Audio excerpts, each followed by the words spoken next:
Alrighty, let's see here. Audio looking good? Yes, it is. Okay. Put John over there. And call it good. Let's start this up. So, Pokemon Pokopia. A game everyone's been hyping up to the moon and back. Before I get into it, would like everyone who's possibly watching this and anyone who's checking out the VOD know, considering nobody else is in the stream right now.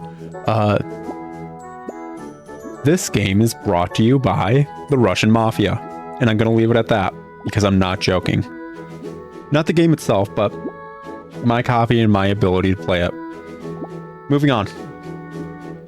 Wake this little boy up. Okay. Make a character, pop right in. I haven't gotten super far into this. All I've really done is get to the second area. And I'll save my various thoughts about this game and they pop up. Speaking of that though, do any of you guys remember the old Pokedex toy that used to be around Gen 1? Does anyone have one of those that they maybe, I don't know, put a Raspberry Pi or something in? Turn it into an emulation console, because I feel like that needs to happen. I don't even know how much those toys would cost anymore. They were just like a handheld crappy game system. Like a little mini game system kind of thing. I wish I still had mine. Oh well. Boy or girl? Boy or girl? Girl, I guess? Sure. Not like the gender is really... Honestly, yeah, the gender doesn't really matter. Half the time, the Pokemon don't even use your name. And now, sticking with the Ditto, it's way worse with just the shaved head. Let's go with that until we find another. Let's see.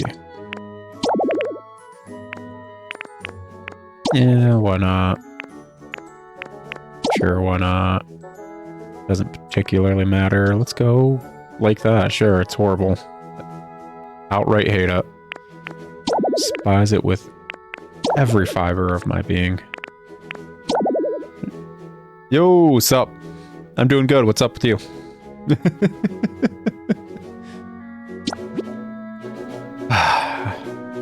Love good abomination. It's way worse than even the first time I played this. Alrighty.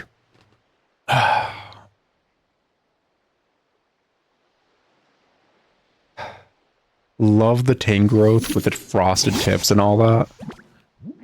Don't know why he frosted his tips, but you know what? Stream's going good. Just started. How's your day going, man? Let's see here.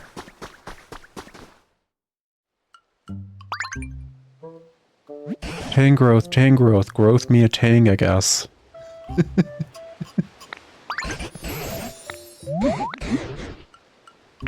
Okay, I'm gonna skip through all this simply because I don't know. I got other stuff to do.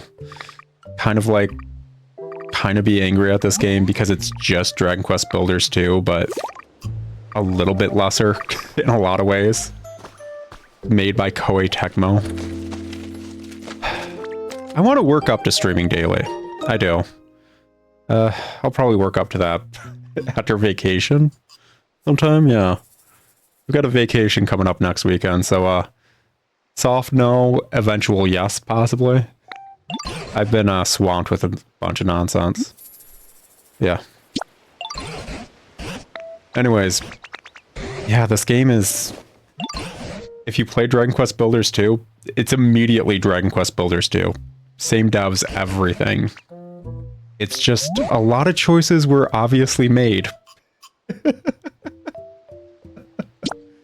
And I'm not a big fan of a majority of those choices, and I'll be pointing those out bit by bit. Just go with the tried and true. Well, that was freaking just me. Why the heck do we not have like a universal, this is how the heck a digital keyboard should be at this point?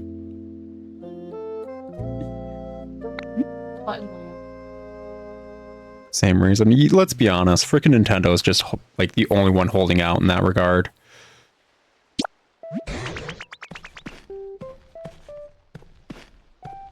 I could check them out after the stream sometime. Feel free to message me, my dude.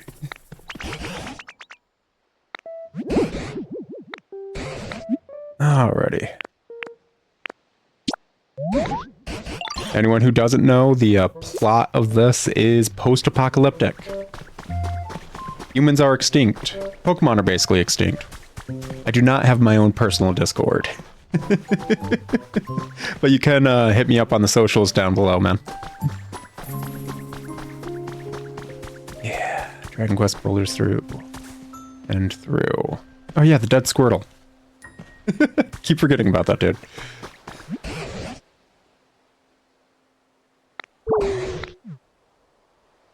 Actually, I don't have an Instagram. When did Instagram become popular, honey? Oh, you don't have one either. Got a big titty goth fiance and she doesn't even have an Instagram. What the heck, man? Oh, God.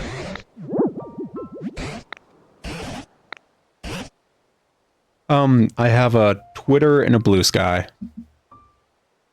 Also got a YouTube link down below. If you message me on any of those, I will check it out. Definitely will.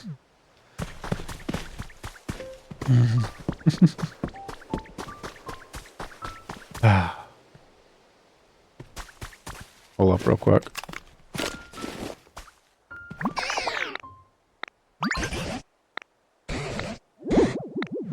Only there was a way we could help. If only. Actually. There we go. Yeah. Another perfect way to help. There we go. Don't worry, man. I'll post on my socials about you. We'll get a crowdfunding going, man. Totally will. We're actually kind of good. Wait. Hi. We get the freaking Tangrowth crying on this too? No. Nah. Why is this the one moment where he will not actually, like, follow through? Weird. Okay. Let's see what we got going on here. I just want to kick this dude around like he's just like a ball or something I don't want to touch with my hands. Just push him into the water next to me.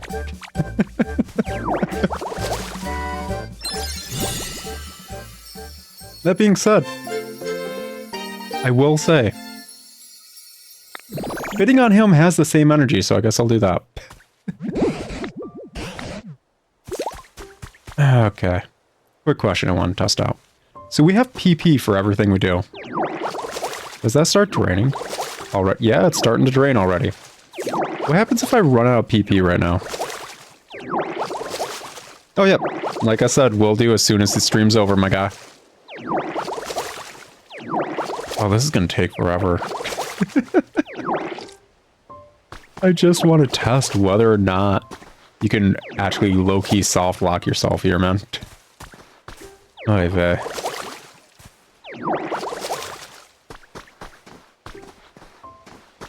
Oh, honey, you've been playing this off and on, right? Have you found a use for any of those frickin' feathers yet? Nope. Don't know what the Ho-Oh and Lugia feathers are. Further behind than you. Yeah. Jungle racetrack, mining, whatever the heck thing, biome? Okay. Yeah, I mean, suppose that's the entire point of this game.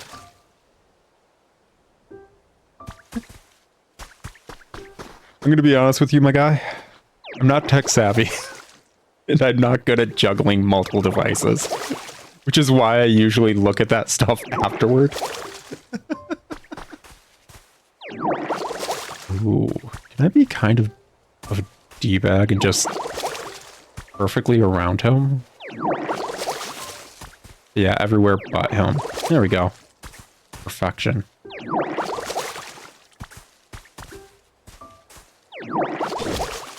There you go, buddy.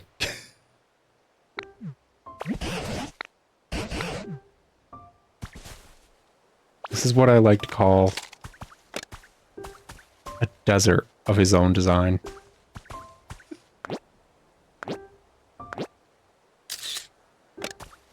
Okay, there we go.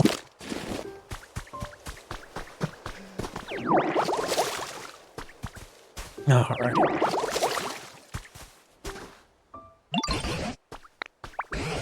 Awfully far away. Dude, what are you, my freaking, like, accountability buddy? Am I supposed to be holding your hand this entire time? I'm 30-something. Don't try me.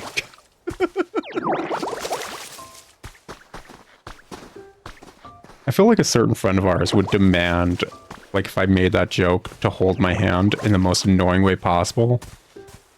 And she would not be ready for how I'd actually, like, lean into that.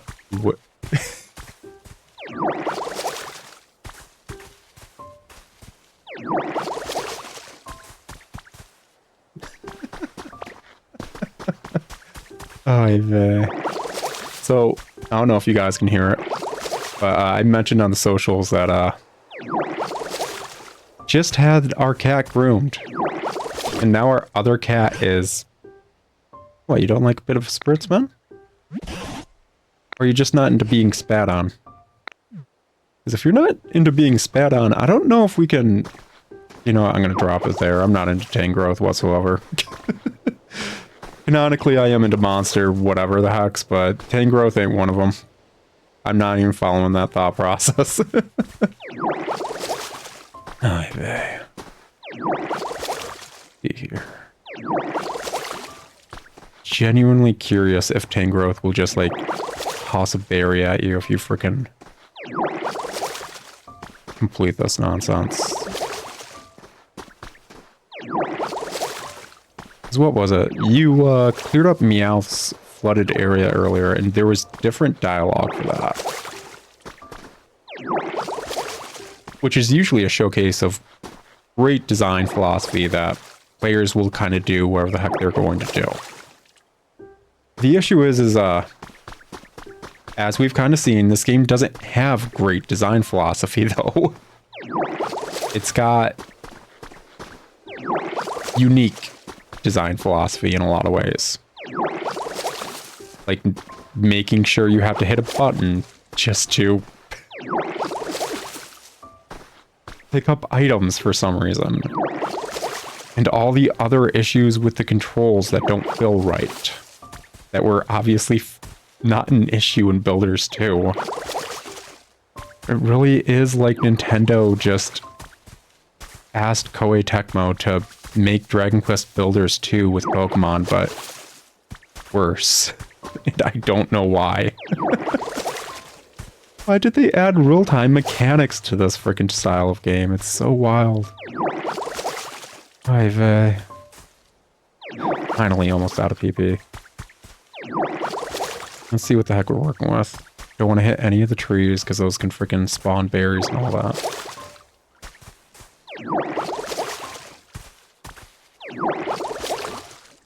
Let's see.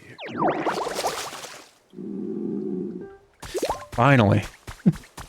Oh. Oh, I still had... You frickin' respawn it. In this bit, you respawn PP. It's the only time.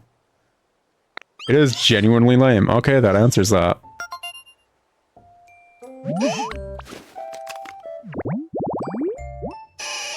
Okay. Oh. Can't soft lock. Good enough.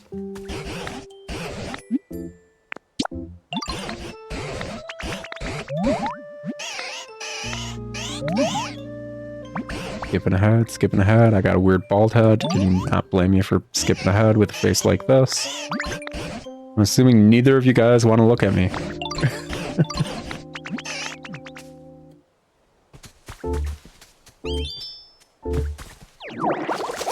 Yeah, you can just keep going while not having PP this time. That's interesting. No other point of the game works like this.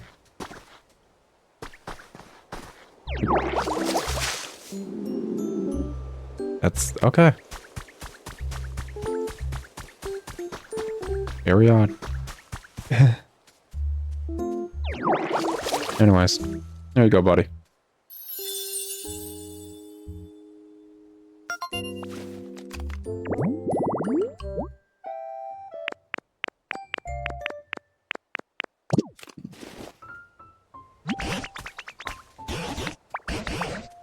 I have so many questions as to why they set it up this way. Like, I would have loved to have been a part of the board at any point where they're discussing, hey, so, when finding mons, let's make it little habitats. Okay, yeah. You know, just like tall grass and knickknacks like that. The kind of stuff most people don't want in their freaking voxel-based thing. A bunch of freaking weeds everywhere. So on and so forth. There are so many questions I would love to ask the people who worked on this. Just why'd you completely F over the OST by making it part Animal Crossing, part old Pokemon soundtracks remixed, and none of that fitting the game? Why the real-time mechanics? Genuinely, why the real-time mechanics? Alrighty.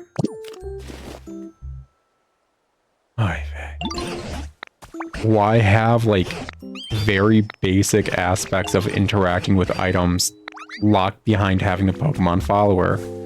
Why not allow Pokemon to, I don't know, be on the map?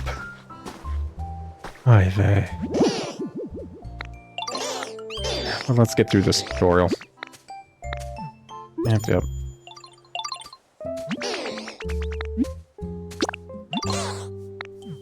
A little more tall grass, okay.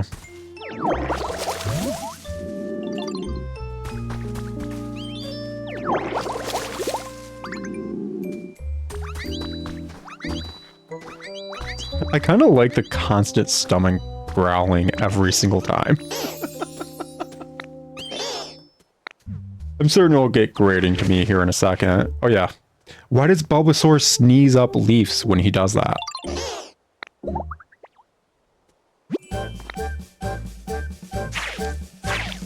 I'm not going to question the fact that my Ditto only partially transforms. I find it BS that, depending on where I talk to Bulbasaur, this grass pops up right here. Okay, yeah. That's kind of whatever. Oh, it actually disappears. Good to know.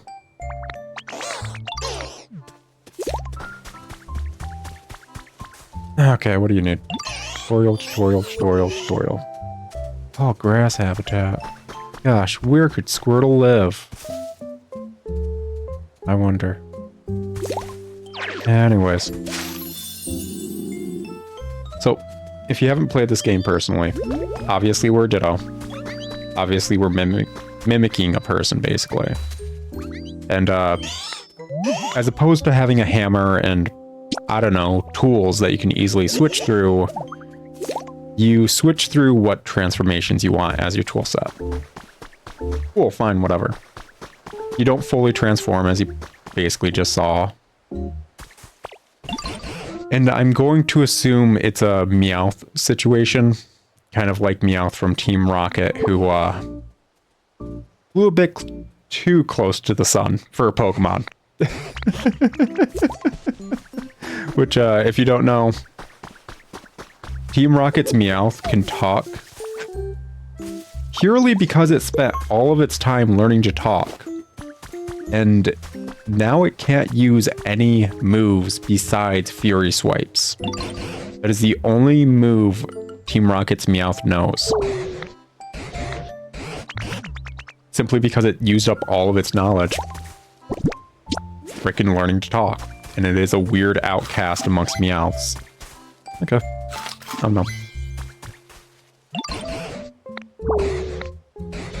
Okay, so you want me to get all the trees. There we go. And there.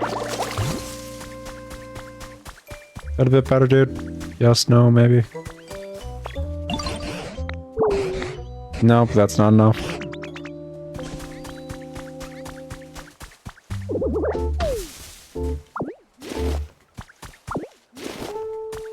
It'd probably help if I actually read what he was saying, but I'm gonna be honest. The day I listen to someone with frosted tips is the day you should probably just smack me in the head. There's a reason that stuff fell out of, like, style a long time ago. There you go.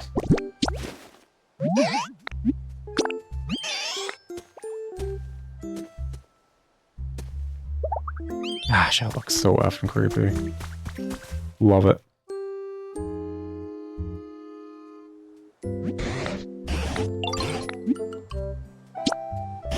Also, if you're wondering why it's a Tangrowth as opposed to a Tangela, I'm pretty certain Tangrowth evolves by knowing ancient knowledge. Or is that the ancient power? That's the move. One of those that got like an evolution in Generation 4. I can't carry that, man. It's creepy. Anyways, this is an ancient Tangrowth, basically, or Tangela. That's all the evolution's ever been. It's just a really old Tangela.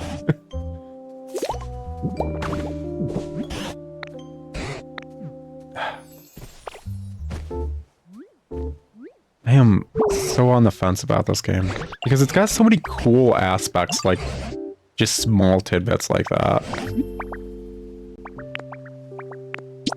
Every once in a while, the writing just hits home perfectly with how the heck it is, and other times, Execute makes egg puns. And you're like, why is Execute, of all Pokemon, making egg puns? Okay. Oh, right. Ooh, wait. If Clink and Klinkling and all that are not in here, I'm riding. Those boys are some of my faves. Swap that real quick. Okay.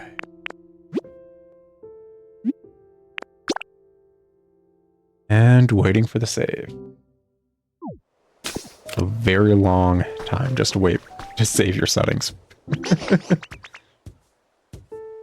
So, as you guys may notice, it's nighttime right now. This is because during the tutorial, everything's different. And we will not see nighttime until our frickin' system clock says it's night. Why? I don't know. This game has real-time clock mechanics for day and night and everything. And it adds nothing to the game. Genuinely nothing. Everything that is locked behind clock mechanics in this game is just naturally there in Dragon Quest Builders 2. And like I said, this is the same engine. This is the same exact game with a coat of paint for Pokemon. Which, if you've made it this far into the video or whatever, if anyone has any knowledge about modding, can someone just mod the tile sets from this game into Dragon Quest Builders 2 on Steam or whatever via like Nexus mods? Would very much appreciate. Alright, man. There you go.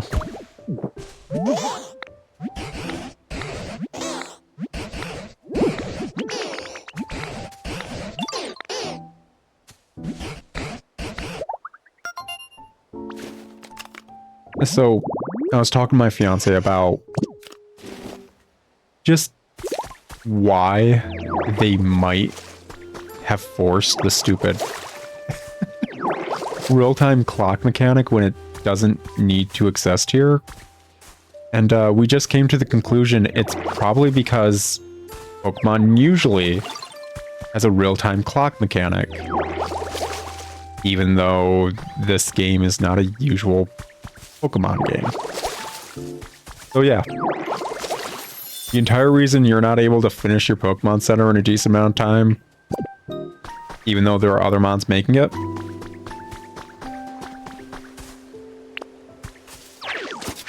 the entire reason you can't freaking grow things pretty quickly unless you have a mon with you. So on, so forth.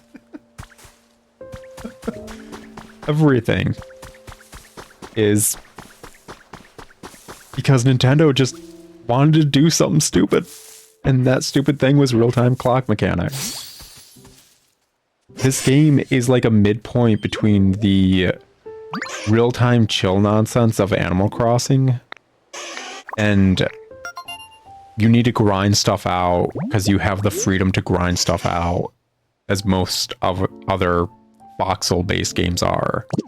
And it doesn't work well. It really doesn't. Heck, doesn't Drifloon like take you to the islands that you can naturally go to in Dragon Quest Builders 2?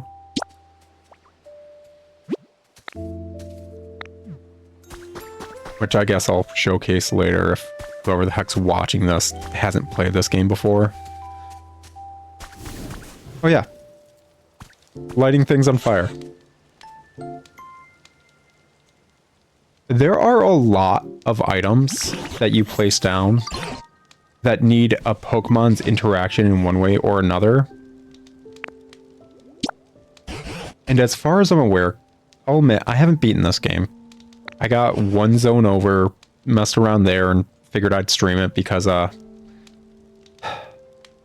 a game that's hyped up as much as it is, it kind of effing sucks in comparison. It is a solid 6 to a 7 out of 10. When it could have been a 9. I decided to do the stream instead and start over. Anyways. A lot of items.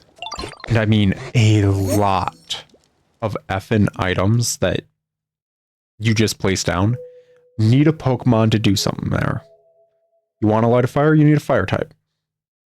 You want to, I don't know, get this electrical lamp going? You need an electric. The issue being is, one, Mons are not on your map, as far as I can tell. So if we pull up our map, Professor Tangrowth is on our map right now.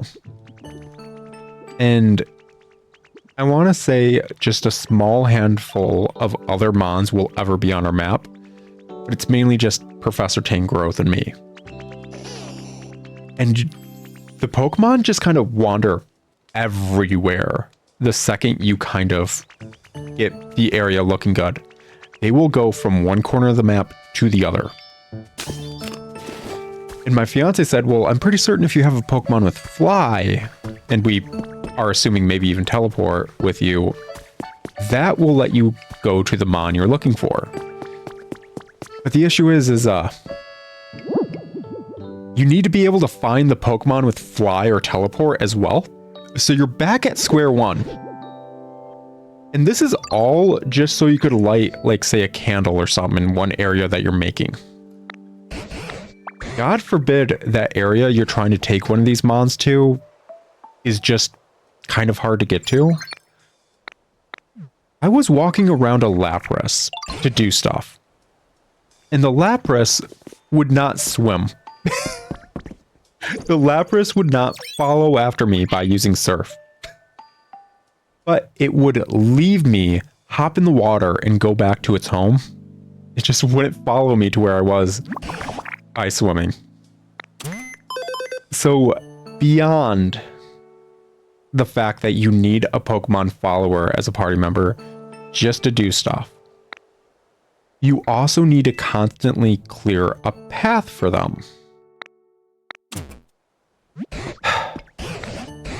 Which is annoying. Because one,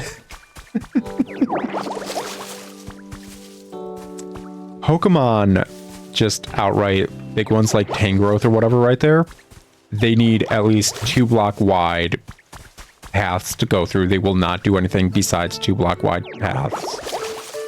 On the flip side, ladders and vines are completely worthless in this game as far as I'm aware. Only you can climb them.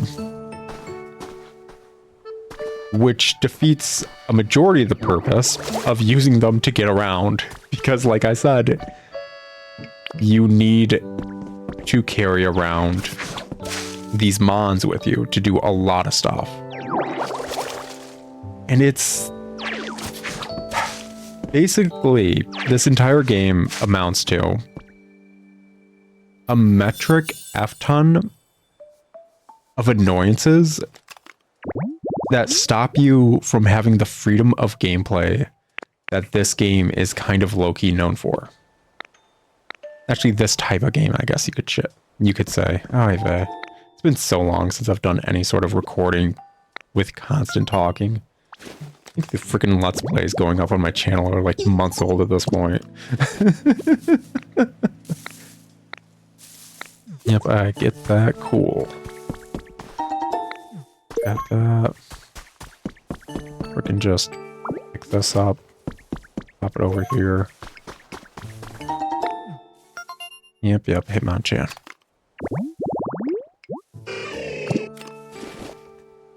But when you have a game like a voxel-based thing, or Dragon Quest Builders 2 Minecraft style, build your own whatever thing you want to build.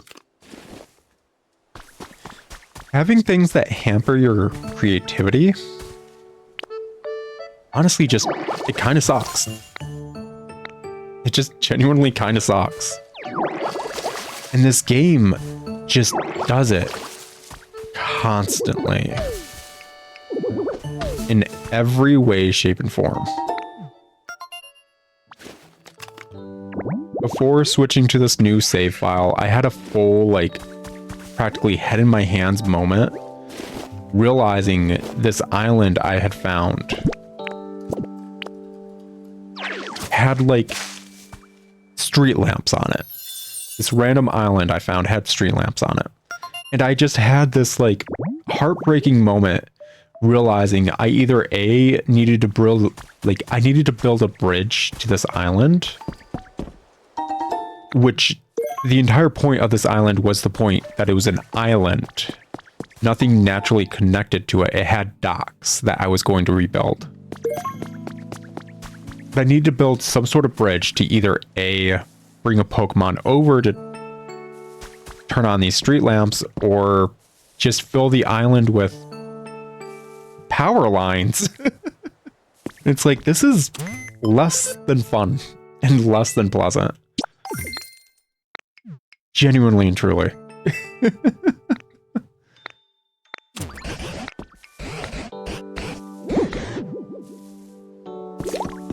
Oy vey.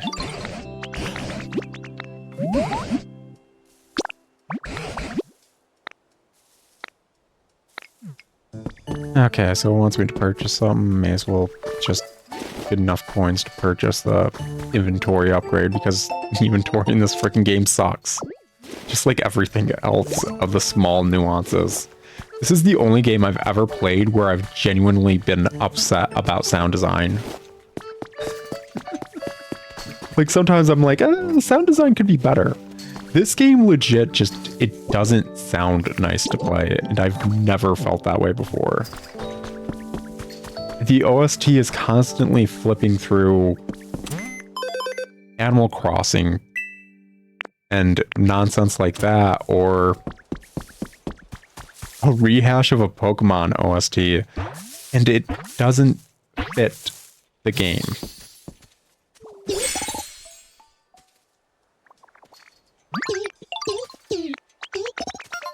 There we go.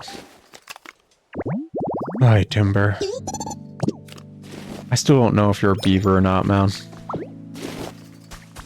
Like, in my heart of hearts, you are a beaver, but on the flip side, I don't want to ever picture a beaver looking like you do.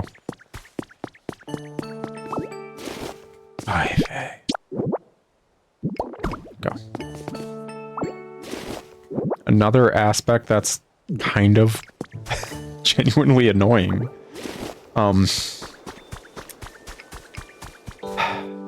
Selecting things. Selecting what you're going to be breaking or placing does not feel well.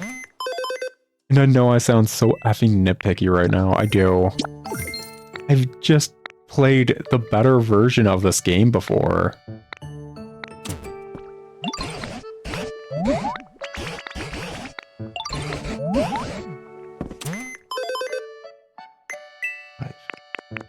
Go grab that.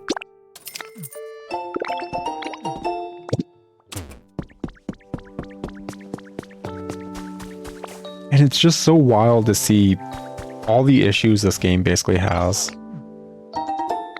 Okay, I appreciate the snot, man. Something to sleep on. Got it.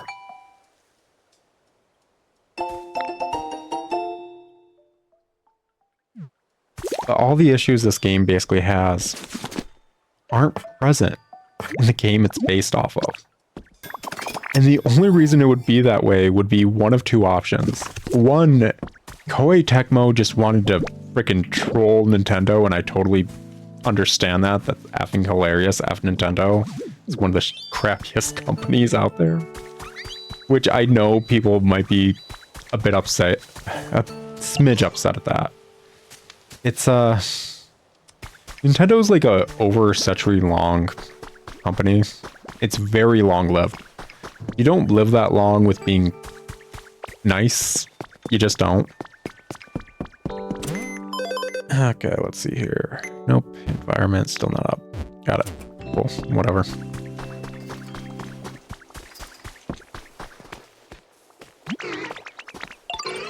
On the flip side, the only other reason to make this game as annoying as it is, because all the issues I have are just minor annoyances that kind of like build up over time, is if Nintendo demanded them. And I don't know why they would do that. It's literally just hampering their game. Anyways. If you played Dragon Quest Builders 2, you kind of know how villagers as a whole work. And on the flip side, Pokemon in this don't work as well. You can get your Pokemon to do various tasks autonomously. I said that wrong. Automatically. Like, I can get water types to water the ground to kind of get the grass growing in a sense. That is something you can do. I feel like most people don't know you can do that. But also, they do it so slowly and they do it in such a small space that it doesn't feel like it matters. Meanwhile, in Dragon Quest Builders 2, you could assign people to run an entire small village, basically. You can have someone running all these odds and ends, as well as doing all these building tasks for you that you may not want to do yourself.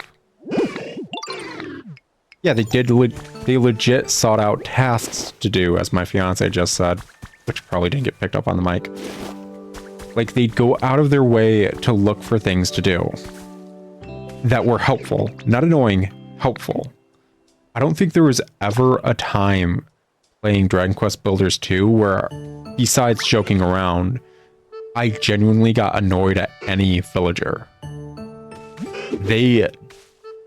A farmer villager just properly handled farming. And then they'd take all their produce, drop it off in a chest, take out new seeds, get that going. Like, it's genuinely good AI design in Dragon Quest Builders 2 for the NPCs. And that's just not present here. Oh, what am I looking at? My recently shaved cat is definitely pathetic. Definitely pathetic right there. He looks so grumpy. You talking to me in your sleep, man? Okay. Cool, got it. So, okay, what do you gotta say, man? Don't headbutt me, freaking loser. Here's another aspect. So, as you can see, we can kind of sleep on beds. This does nothing. And I don't know why. Basically, since this game has a real-time clock, beds lost their use between Dragon Quest Builders 2 and this. They just don't have a use anymore. Besides maybe making your villagers happy, but I don't think any other villager technically needs a bed besides Bulbasaur right there. You giving any of these Pokemon a bed is your choice. I don't think they ever need one now. It is pure aesthetic, and I understand the aesthetic in a building game like this. That's important, but it's just pure aesthetic and nothing else.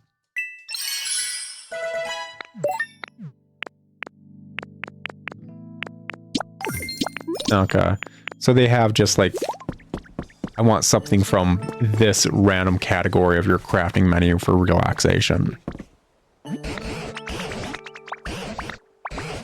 If I can get a creepy painting, I'm giving that to them every single time for relaxation. Like that Sunflora painting or whatever. If I can get that just regularly and that counts as relaxation, that's what every single one of them is getting. Alrighty. But in Dragon Quest Builders 2, beds let you basically skip the night. Because nighttime was dangerous. There was usually a lot of tougher enemies for the zone you were in that would only spawn at night and try to attack you. So you usually want to go to sleep in a safe spot, and hey, that ghost that was trying to kill you earlier doesn't want to kill you anymore. So on and so forth. There we go.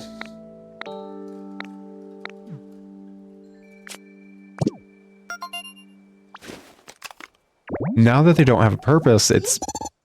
I don't know if I ever want to give a Mon a bed, basically. Actually, which mods do we need to do this? I know it's Timber and any other one. Okay. And Timber is just missing, and I just complained about this. Okay, he's over here. Good enough. This only gets worse as time goes on. You will not be able to find your mons. You will not. If you build proper pathways between where the heck their house is and anywhere else, you will not find your Pokemon.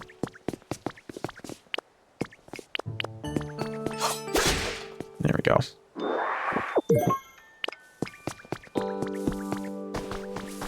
Let's see here. You look pretty flammable and all that. Let me build a leaf cottage.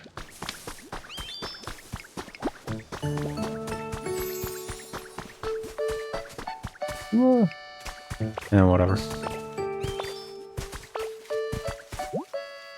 There we go.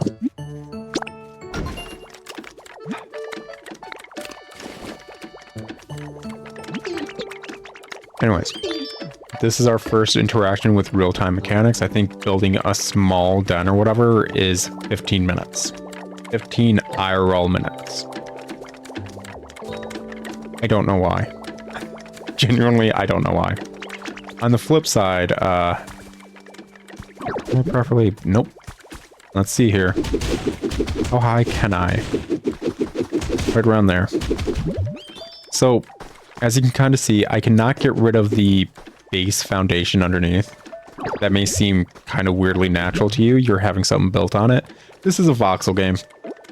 You kind of build and put stuff wherever. Legit, not being able to get rid of the foundation underneath just makes me think they didn't have a texture underneath all these houses. And you can just see up into them. Because at the end of the day, after they're done building, I'm just going to have that floating there. It's... I can just have it float there. Having a foundation piece doesn't really change that.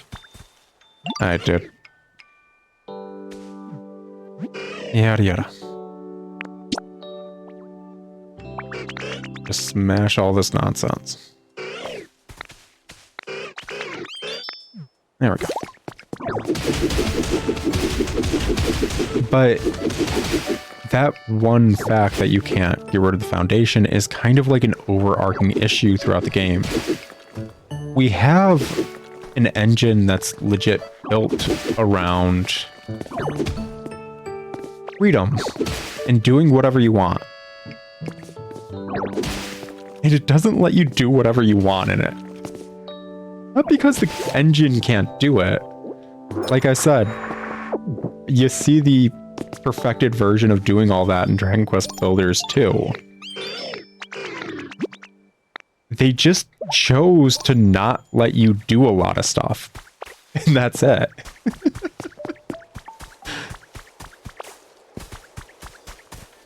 It's so effing weird at the end of the day.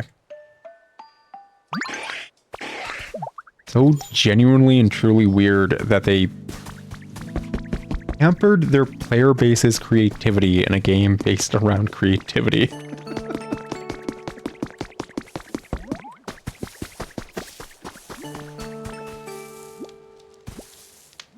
Like, this game has online, I believe. I am so curious if Nintendo is going to get on people's butt about time traveling because of their stupid, like, real-time mechanics in this. Because nobody wants to wait an entire day for a single thing to be built. Because sometimes some of these things take an entire day, basically. And I swear Nintendo started to get kind of uppity about time travel shenanigans in various games they had real-time mechanics in. And it's just, why? I understand Animal Crossing is specifically built around those mechanics. This game isn't, and it really starts to show the more you play it. So, I'm probably gonna get like a Pidgey here or something, probably, I guess. It's during the day. These little getting a Pokemon villager or whatever thing. These are partially random based on what habitat you made. Fine, cool, whatever. It's also based on the time of day and the frickin' weather when you actually take the time to check on them. If I checked on that in the middle of the night, it would be Hoot Hoot, basically, as opposed to a Pidgey. Because Pidgey spawns during the day and Hoot Hoot at night. And it's just... why? Genuinely, why? It's a long and short of it, just why?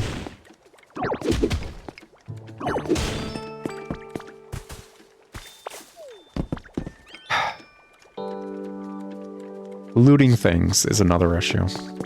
And I'm only talking issues here. Gosh dang it, man. As gripey as I may sound, I actually do like this game. I played through the entirety of Dragon Quest Builders. I like this style of game. This is a very fun game, just in general. I understand why people like it. It's just...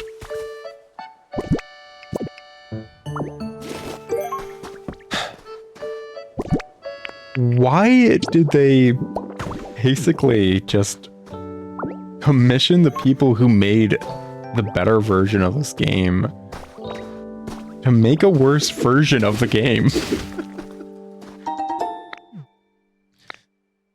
So, in Dragon Quest Builders 2, let's say an object like this, the lumber.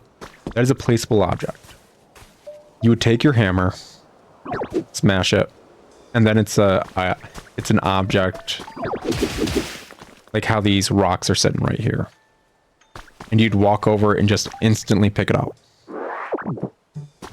Yeah, it started to clog the inventory, but you started getting upgrades and so on and so forth where it didn't clog the inventory as much. And it stopped being as much of an issue.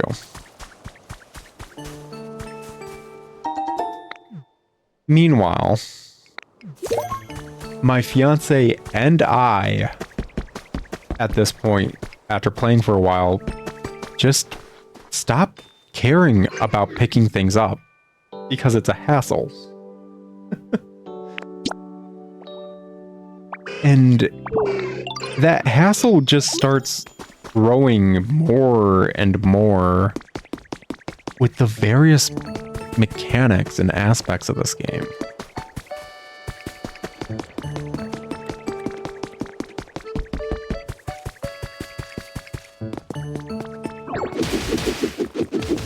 The running, this sound effect right here is actually the showcase of what's starting to grate sound design wise for me. As you can see, it's kind of really fast paced with me running right here. It fits the animation. It's grating.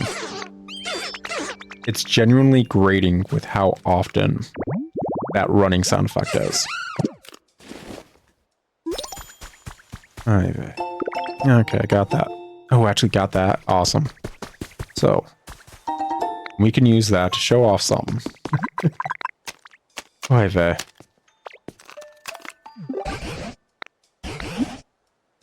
What you doing?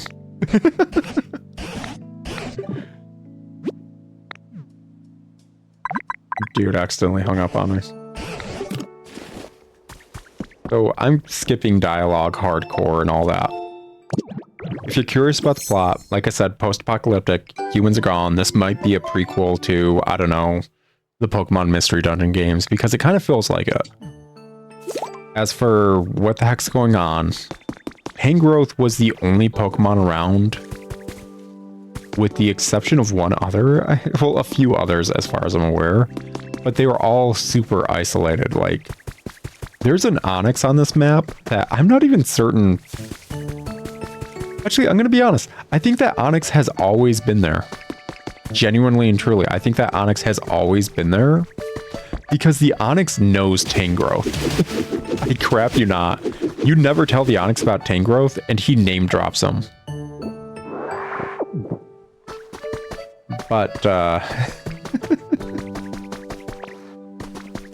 basically,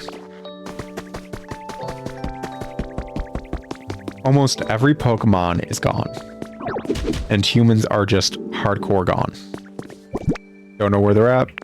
Probably extinct.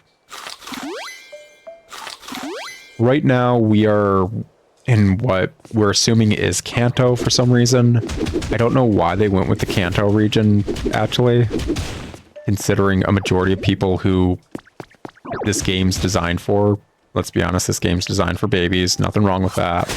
I like baby games. But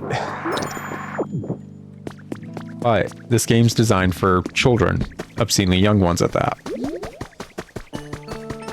And a majority of its designed player base probably haven't played Generation 1. So we're in Fuchsia City right now. A weird Fuchsia City, but we're in Fuchsia City. And every zone's kind of just a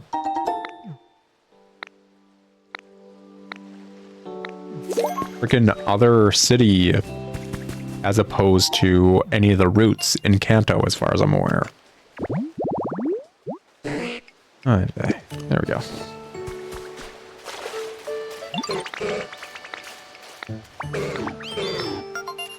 Hello, Magikarp. Love me some leg day. Right. You can teach me something awesome? Yo! I can love this dude. Yep. Got it.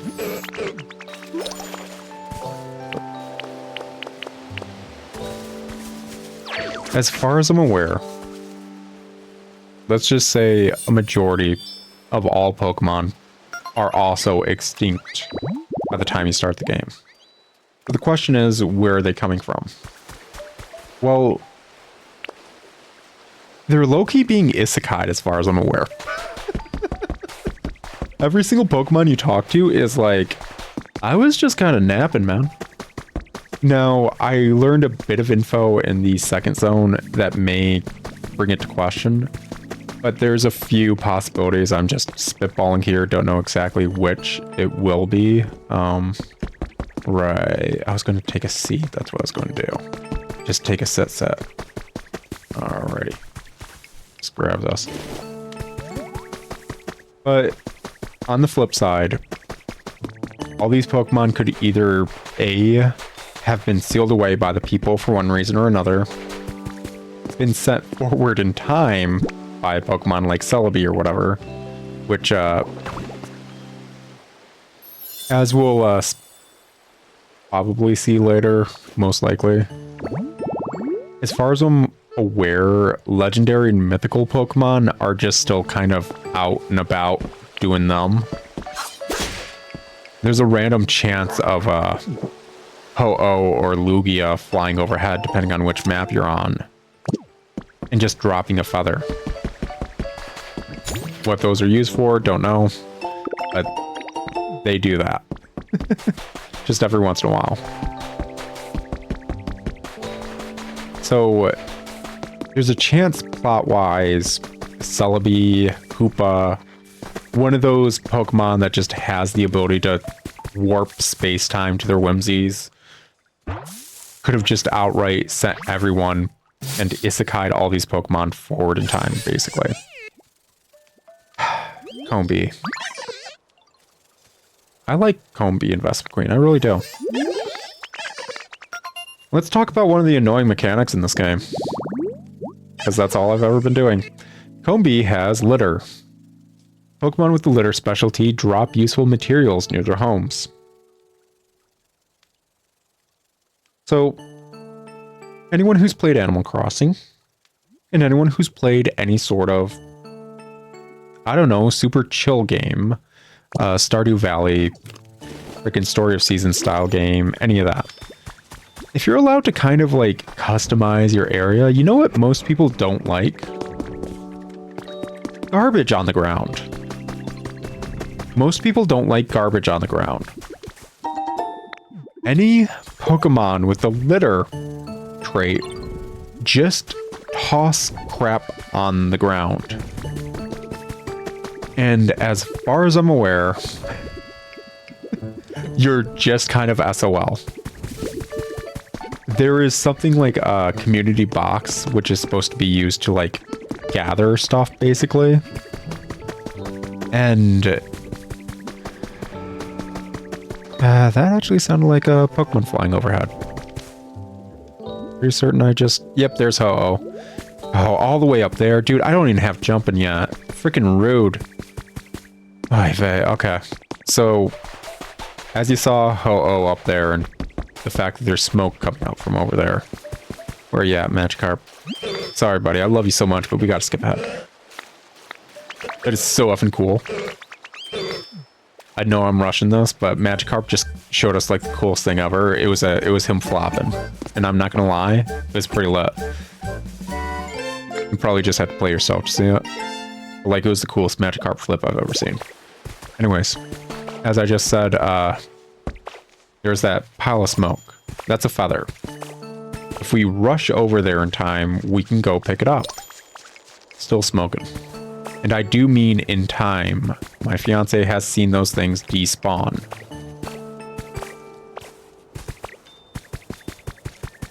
As for why I want that, I don't know. I genuinely don't know why I want these as well as Lugia's feathers. Yeah. They're probably just materials that you use for some craft or some event thing, as far as I'm aware, because this game is trying to be a mix between Minecraft and Animal Crossing with its daily event stuff. Yeah. Freaking gulping. Cool. Actually, if I got a plate, I could actually just set them up here in the friggin' picnic area. Good to know. But yes, this game is trying to do a mix between Animal Crossing and Minecraft, and that sounds great on paper. Those are two of some of the most popular chill games out there. But once more, that real-time mechanic really, and I mean really, is hampering and holding everything back. From seasonal events that I don't even know if there's a way to like time travel for seasonal events. I don't know if that's an online, we're just going to have the event running through this or not. Or if you can time travel to these events like you can for Animal Crossing. Alrighty. Yeah, sure. My bald head is creepy, man. But it's...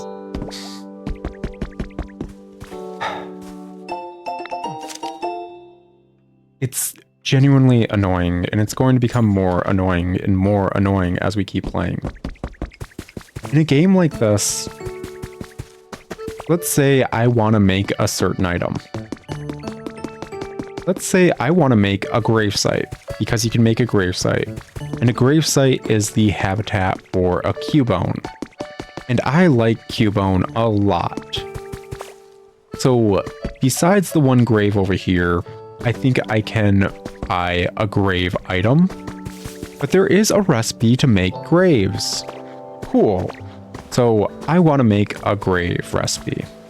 Where do I get the grave recipe? You get the grave recipe via RNG based on your day. And I'm not crapping you, a majority, as far as I can tell, of all the recipes for everything you might ever want to craft is pure RNG every single day.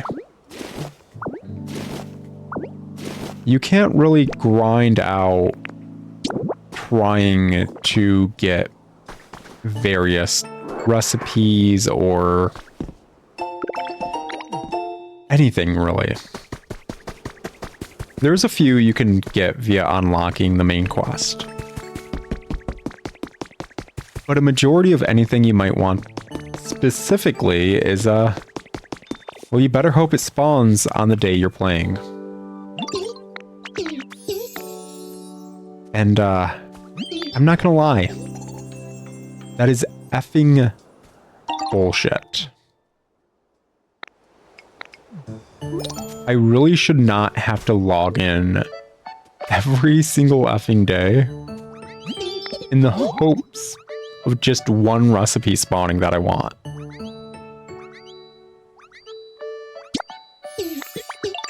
Oh, right, 3 pieces of furniture, right. Yeah, the whole furniture thing. So, let's see here.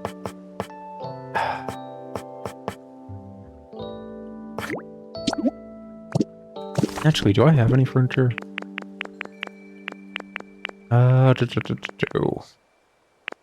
One, two, and... Let's just craft one more. Alrighty. I need to set up a freaking Autobot to just instantly ban people who just pop links or give them a warning and delete their messages. I need to set that up. In 100%. Wood blocks. Pinwheels. Share. Dude. Oh my gosh. Wait. Is that what I... Is it what the heck I think it is? You can't place anything in front of the door. Even though this is obviously a placement area. And there's a way to move around it. So this one... Let's say 2, 3 by 1, 2, 3, 4, 5. This 3 by 5 square is actually missing about 3 squares worth. Why? Why? All they need to do is extend out this little, like, grass, like the area that's obviously not the building zone, a smidge more, and it's not an issue. Why? Okay. Okay, yep, whatever. As we get further, there are bigger houses than this that we can basically make for either us or other Pokemon. You can put Pokemon in there. The issue with the bigger houses, like... Oh, I hate this setup too. Oh my gosh.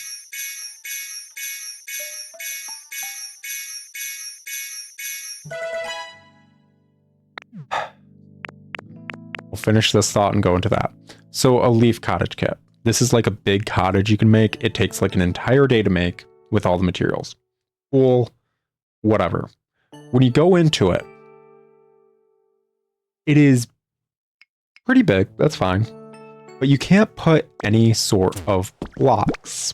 Nothing like this. You cannot put, as far as I'm aware, stairs in it.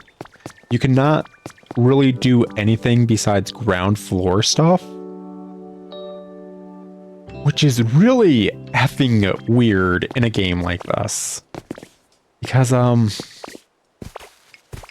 why the F would I want to be hampered to merely ground floor things in a game that legit lets me build vertically in any direction? It's, once more, just a weird way of hampering creativity, and I don't comprehend why. Just zero comprehension. What was the choice to just not let people build in a game about building? Like, sorry, I'm staring down my fiance. She got into snacky snacks that we're saving for later. Give me a second, I gotta stare her down a bit more. I actually gotta lower my glasses a bit and stare her down. Snacky snacks for later, woman. Don't give me the puppy look. Don't try to sell the puppy look more. Those were snacky snacks for later. Rude. Anyways. Love you, honey. Anyways, yeah. There's so many weird aspects of this game that legit are just that. We give you this entire tool set to build whatever you want, but not like that. Here's a wonderful way to make this wonderful thing look this way, but not like that. Oh, you want this great piece to look great? Well, you're gonna have to kind of jump through hoops to do it. Meanwhile, the hoop jumping equivalent in Drag Quest Builders sometimes is just hitting A. I cannot light a candle in this game. Just genuinely and truly, I cannot light a candle. I need a Pokemon like Charmander to light candles for me. It's weirdly infuriating. I don't know how easy it is to build a vertical anything in this freaking game because, like I said, no other Pokemon can climb ladders or vines. Not a single other one as far as I'm aware. Like, even if I were to take Pidgey, which is a flying type Pokemon, and I wanted to get up there, if there wasn't a simple 1-hop, 2-hop, 3-hop, and if I somehow climbed a vine up to here and there wasn't a simple 1-block height thing, Pidgey's not going to be able to fly up this. I need to build a pathway for every Pokemon to walk. Just to light a frickin' candle, man. It is some BS. Through and through, it is BS.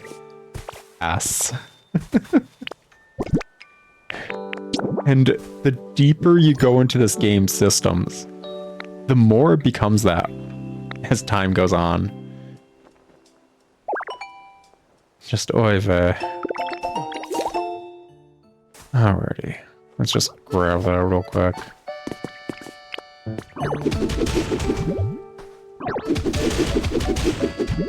Yep. Now that's actually interesting. I can take out the spot that would have been the house's entrance or where the box was, actually, where you put all the stuff in. But obviously, we still can't take out that one spot directly underneath. And I'm trying to think if there was anything in Dragon Quest Builders that worked like that. Where for it to be placed down, like a structure or whatever, it had to have a specific foundation piece underneath it. Just, whatever. Whatever. We good, man?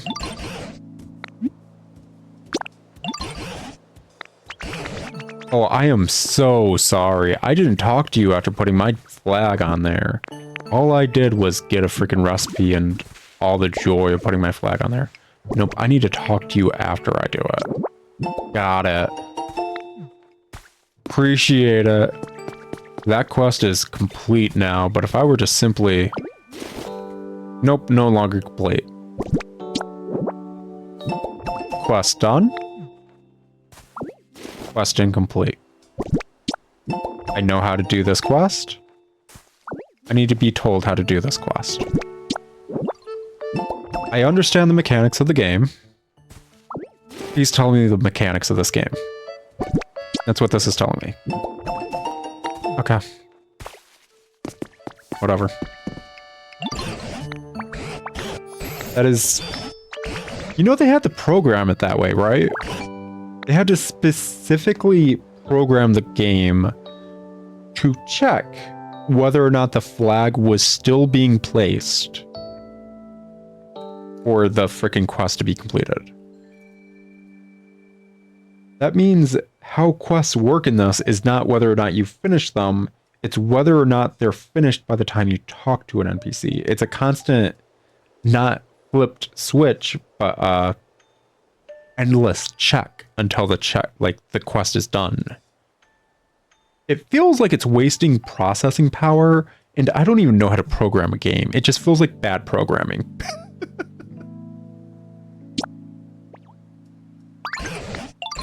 It feels like if I got a metric F-ton of requests all at once that all needed a similar check, that I could just, I don't know, frickin' lag the game out because it was constantly doing various checks to see whether or not the request was completed at all times. That's how that feels. And like I said, I don't know how to program game. I'm probably just talking out my butt. I'm constantly doing that. I'm full of hot air. But it doesn't feel right. It just doesn't feel right. Okay. So, I wasn't paying attention. What do you need me to do besides rebuild it? Okay, so environment level. Got it. Let's see here.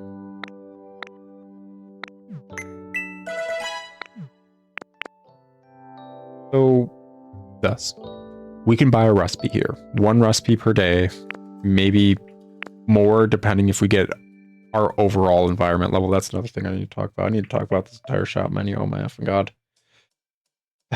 Okay. So these are the daily freaking things. This stuff. You get one recipe in the daily thing a day. It's randomized as far as I'm aware. And this is part of the issue when you start to realize you need to basically grind this game for weeks to months to years of your time if you want to get the effing recipe you want.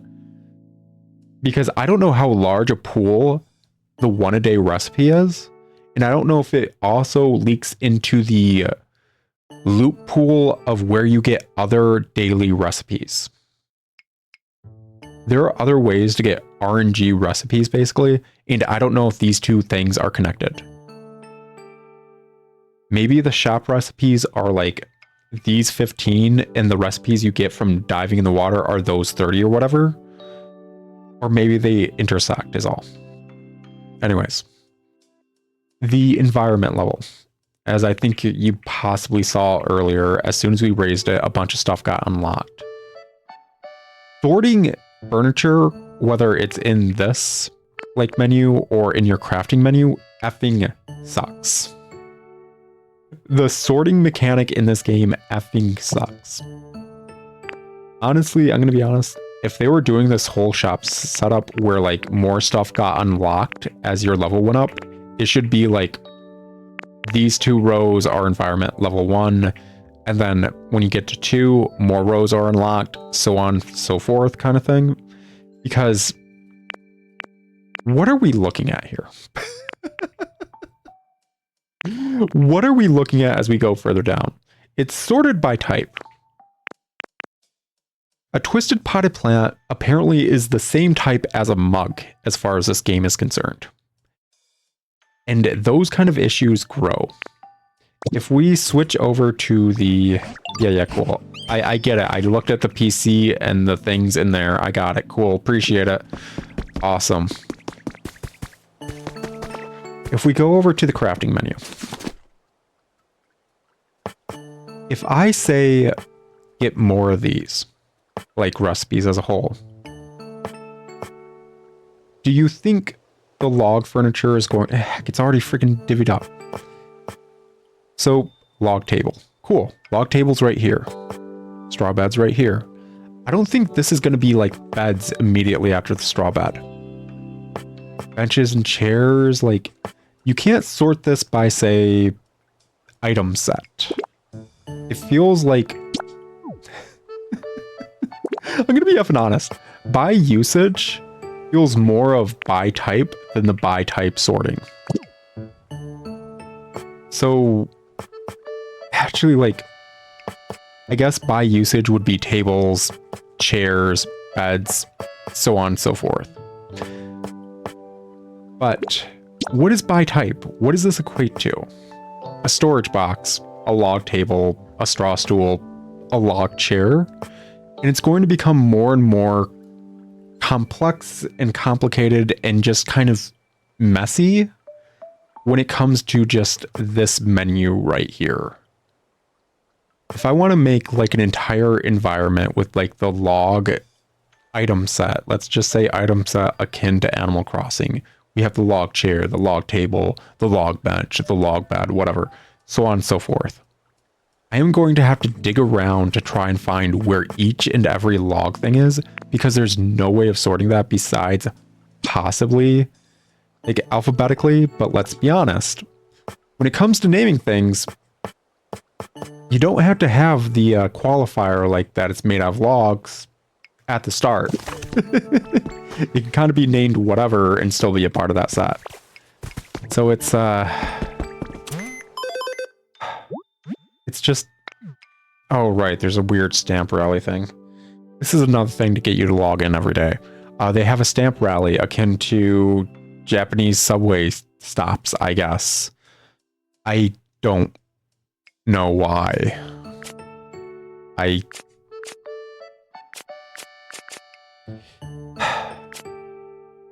I genuinely don't know why this is here.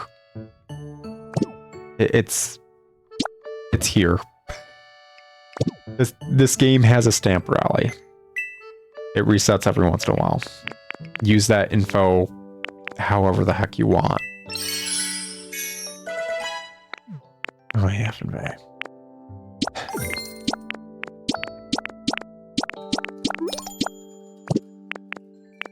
There we go. Should have enough for the freaking Pokemon Center now. There we go. Should progress the plot a bit, and we'll pick up the handy bag, because this is another thing that effing just sucks. This just effing sucks.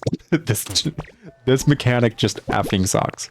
So this is a Stardew Valley / Story of Seasons / most building games quick menu. I think Minecraft has this same effing menu. We see how this game's controls are. See here, can I just... Nope, I can't just hit A on that. That's what the heck I'm trying to do. Is it Y? I'm looking at all the buttons at the bottom. It's either X or Y. It's Y. Y is not on the button prompts. There is no button prompt to do what I just did.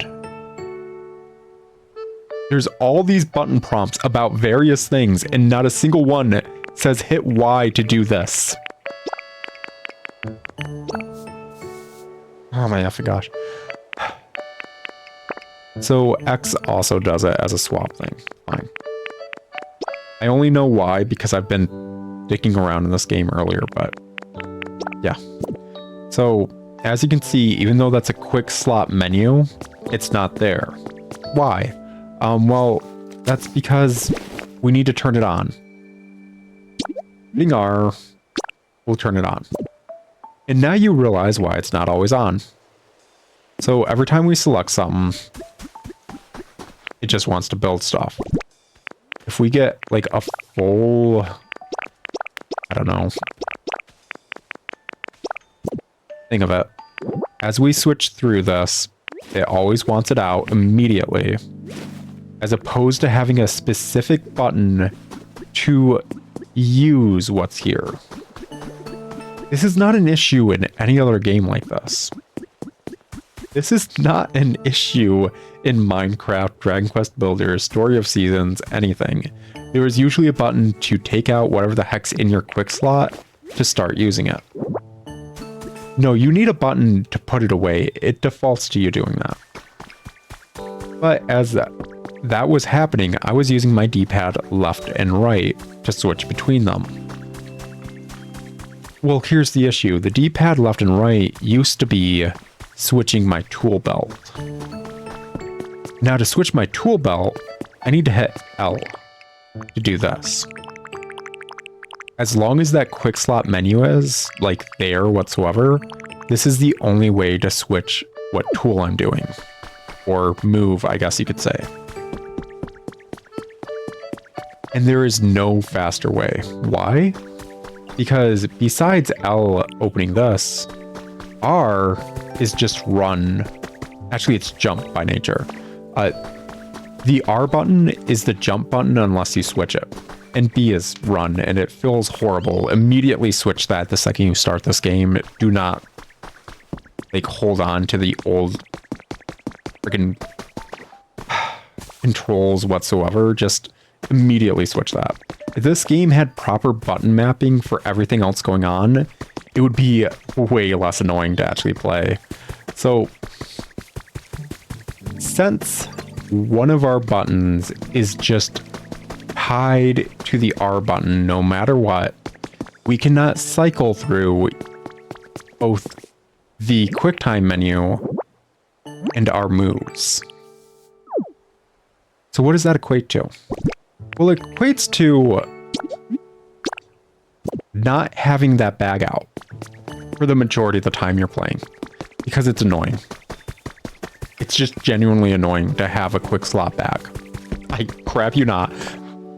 It's annoying to have what was meant to be a convenience in this game because they effed up the controls. On the flip side, if they just let you map run to R3, because as far as I'm aware, R3 does nothing. I'm mashing it right now. Even if I say, sometimes R3 is like center camera or whatever. It doesn't do that. I'm mashing it and the camera moving is me just slightly moving R3 slightly. Nothing is mapped to R3. In a lot of games, L3 or R3 is kind of mapped to the run button. Actually, honey, run is mapped to L3. There's no reason that you can't just use L and R to cycle things like moves or even the quick slot menu. Run is mapped to L3. They don't let you use the R button in a way that it would be natural to use the R button in this game. Every single time I turn this game on, I find some new stupid way that they designed it. I swear to effing Christ, and it is so heartbreaking because I want to like this game, even with how annoying and freaking gripey I'm being about it.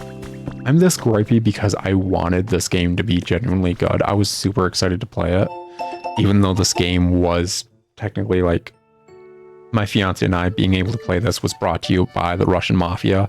Still not joking about that. Effing hilarious. But just, we both super like wanted to try this game. This is the only Switch 2 exclusive. Either of us were like, yeah, we want to Switch 2 specifically because of that. And we started playing this game as soon as we got the system, and we realized we should just load up our Steam Decks and play Dragon Quest Builders 2 instead. It's a lot less annoying. And yeah. It's been a few days of us playing this.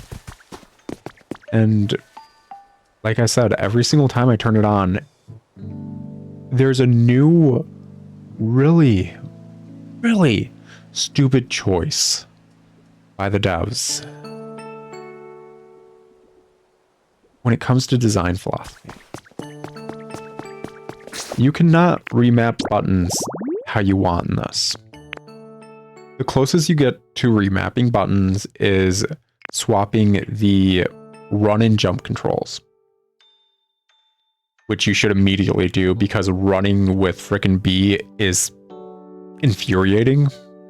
I don't know how many people out there have messed around with a game where the run button is on the right, like, side of the controller, and it takes up your thumb, basically. But basically what that means is, looks like Ho-Oh did another freaking drop. Yeah, sure, man. Why not? Loot drop a go-go. But, if you're running around and you cannot turn the camera while running, it effing sucks.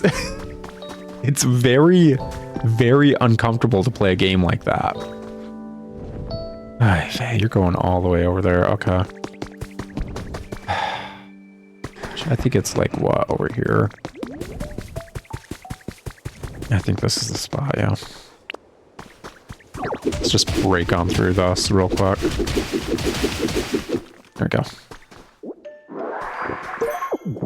So, by default, run being on B means I would not be able to run and turn the camera whatsoever. And that's just, it's a grating play style. It's genuinely not fun to play almost any game that does that. And I don't know why any dev would map the run button to the B button, basically.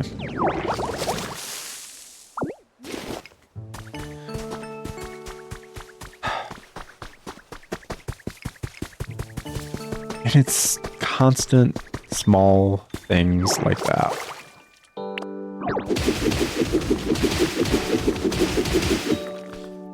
So, I'm just going to say this right now. If you guys do decide to pick up this game, it works on Dragon Quest Builders 2 logic. If there's something that looks like maybe it's slightly different in the wall, smash through it. There's usually something around there. Just in general. Oh, look, an unknown cave. Cool, right? Look at all these unknown. Pretty fancy. Even got the exclamation mark and the question mark one. Fancy. Oh. Here we get to another RNG thing. Hooray! RNG! Whether or not you want to be able to do it over several days of actual real-time effort. RNG time! Also, we can go in one block high by turning into a ditto. You just run into it. So...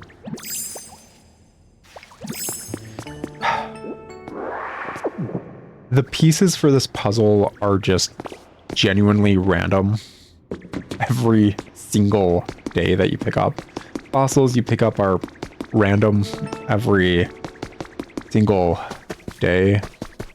Recipes are random every Single day.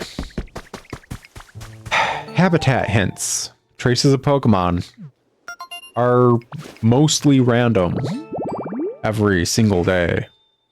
I never got this Cacnea one last time I played. These are random. There are a few that are specific to a spot because they are plot-related Pokemon, but they're mostly random. This is a dig spot. This has a chance at one of those slates that we need for that puzzle right there. And guess what? We didn't. Oh yeah, we did get it. So let's see if just what the heck that's going to equate to putting one of those down. Yeah. You want to finish this puzzle right here? Probably a week of your time, even with time traveling. And genuinely and truly. See here, it's got that boyo. And that boyo goes there.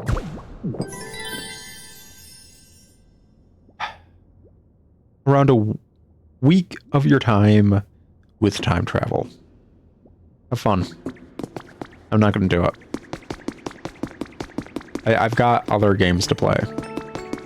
If I wanted a real-time game, I would be cleaning my town in Animal Crossing on the Switch, or playing Animal Crossing on the GameCube. I don't pick up a builder Minecraft-style game for real-time mechanics. I really don't. Part of the reason I'm not playing Moko Moko Friends is the BS RNG and the real-time mechanics. And the fact that nobody knows what Moko Moko Friends, even though I need to do a video, is. Like, I need to do a video on that hardcore. But nobody knows what the heck that game is, basically. Okay.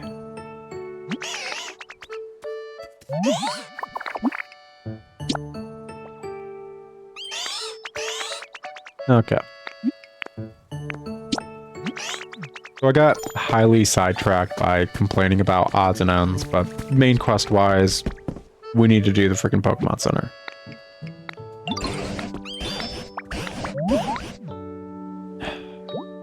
Thank you for giving that hint. So, as Tangrowth said, we need a Pokemon with Bulldoze, as well as a Pokemon with a specialty in Build and a Pokemon with a specialty in Chop. All these materials on top of that. Cool, funky, fresh.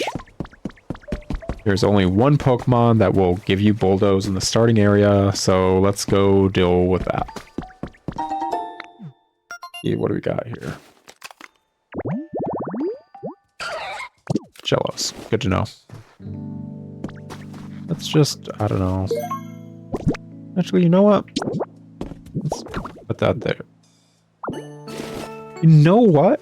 I decided against the thing I decided against. We're doing what I originally thought.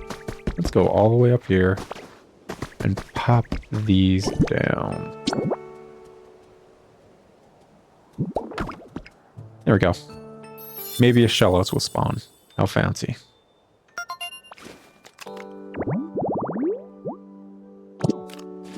Fancy schmancy. Okay. Yeah, eat. There we go. One good thing I will say is that, pretty certain there's no fall damage. You're an amoeba. If Ditto was gonna go splat, probably would have went splat a long time ago.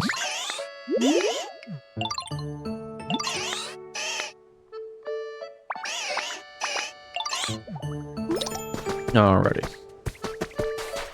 So yeah, Drifloon. Drifloon is how you get to the islands that you would get to unlock infinite resources in Dragon Quest Builders 2. I really hope this game does that in some way, shape, and form. If it doesn't, I'm going to low-key riot. So, as anyone who's played a Minecraft-style game knows, sometimes sourcing materials is annoying. Let's say we want to build an entire area, like flooring, out of this kind of lumber. It's kind of annoying to get that lumber going sometimes.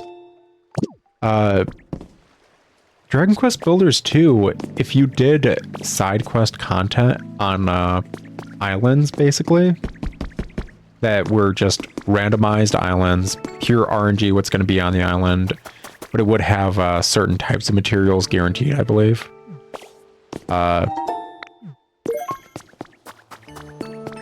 Basically, if you did that, you would unlock infinite materials of certain types. Say vines. You could get infinite vines in Dragon Quest Builders 2 by doing this side quest. Infinite rocks, infinite sturdy sticks, infinite lumber, infinite dirt, so on, so forth, basically. And, not gonna effing lie. It was really, really nice. So, if you're thinking about playing along at home, or maybe you want to pick up this game after the word, go ahead. Feel free to drop in on this boy before this quest line. He's here the entire time. He is always here. He's just sleeping until now. So, yeah. Sup? Dude, you don't have muscles. You're made of rock. Literally not a single freaking bit of flesh in there. Also, actually, let's go back to that Pokedex entry. That Pokedex entry pisses me off. It rapidly bores through the ground at 50 miles per hour. If you don't know, Onix is one of the slowest Pokemon. It just... Oh, right, I was supposed to try. Anyways. You can't break them out yet. We need to ask for help. Hey, I just kind of skipped that bit. Moving on.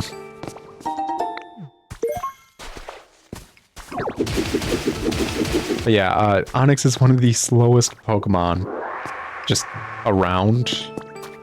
So having its Pokedex entry say it rapidly does anything is very surreal to me. How did I miss this last time? Well, this is where the Misty haircut was. Okay.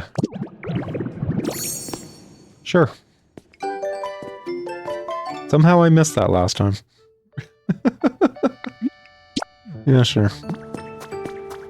As you can kind of tell by the fact that I'm keeping the Ditto color scheme, I'm probably just gonna go with whatever transformation. Not anything is going to look good with this pinkish purple everything going on. The one effing time the dude's not around, right? The one time you need to talk to Tangrowth, not there.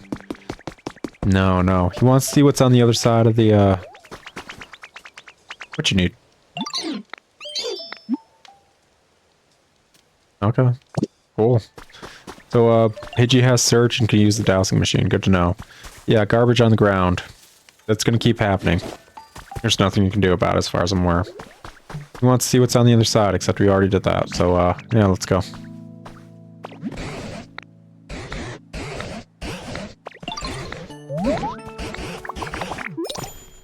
Yep. Oh, right. I think I need freaking berries first. Oh, I have, Excuse you, that's mine. Mine. And, by the way, mine. So, out of the Pokemon abilities that can just randomly show up on whatever Pokemon you have. I didn't phrase that right. Freaking, depending on which random Pokemon you get, they have abilities specific to that Pokemon, I guess you could say. A Charmander is always going to have Burn, but whether or not you get a Charmander in this one area or whatever, so on and so forth, is kind of random. There we go. Shield Fossil. Exhibition stand? Did I get... Yeah, I suppose I got that last time. Whatever.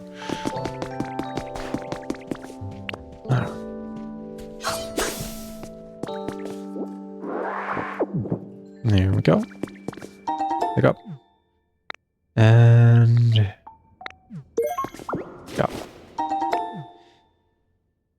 So... I just skipped through a tutorial about it, but we picked up an item called Pokemetal. And Pokemetal is supposedly super effing rare. And you should grab it in the store anytime you see it. because it can show up as a daily reward or daily thing you buy in the store. Maybe a stack of 5 or a stack of 20 or whatever for X amount of coins. Cool. Whatever. I don't know exactly what's built with Pokemetal, so you can get the other Shellos at the freaking roadside stand. It's either Shellos or Shellos. Good to know. Freaking love it. But I don't know exactly what Pokemetal is for, but know that if you want to build specifically with Pokemetal for whatever reason, you need to spend days of your time. That's what that tutorial just told us. We need to spend days of our time to earn a specific resource.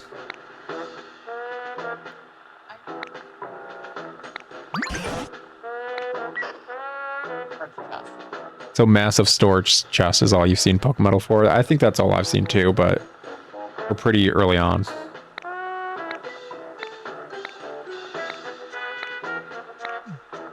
Anyways. I haven't gotten far enough to know exactly what this is, but I'm going to assume it's a freaking recording of people from way back when. Maybe a certain Pokemon's taking advantage of it within the lighthouse, but it's a Team Rocket base. You go down the side, it's Team Rocket base. Sorry for freaking killing your sense of adventure right there.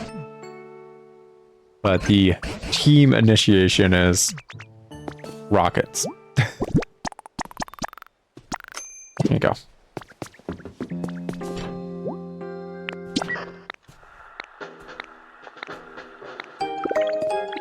We got a Bouldery badge.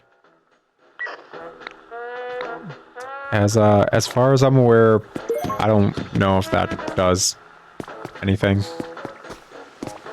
Like how in Generation 1, the Boulder badge did something. It doesn't, and that's as far as I'm aware. Stone flooring. So yeah. This is a Team Rocket hideout. How do I know? I wonder. But we can get something interesting right here. CD. So you can get different music CDs to play by putting stuff down, and there are certain Pokemon that specifically have abilities to interact with playing music. I believe it's like called the hype thing. If they hear music, they increase the comfort level of all other Pokemon nearby by dancing and like hyping it up. On the flip side, there are a lot of CDs that you'll just randomly pick up by exploring, and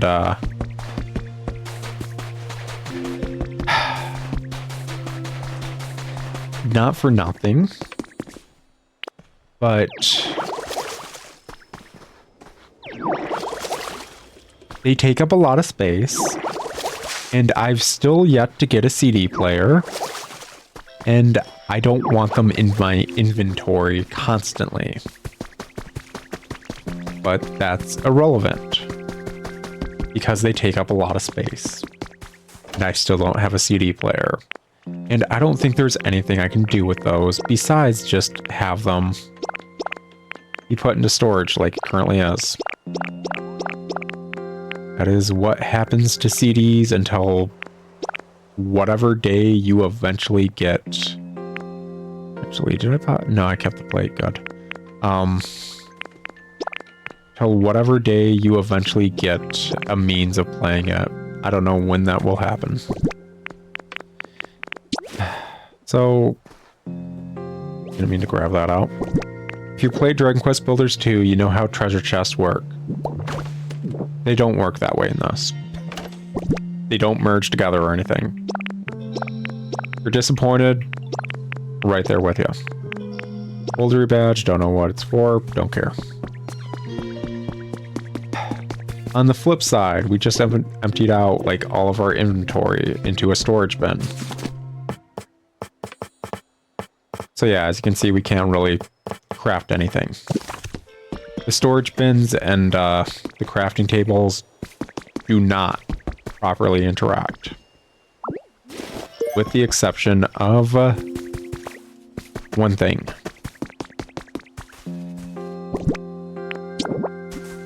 If we were to have our storage bin connected to the tool bench, it does let us freaking craft things. Kind of. I were to say, take this, and let's say that. And put them in this one.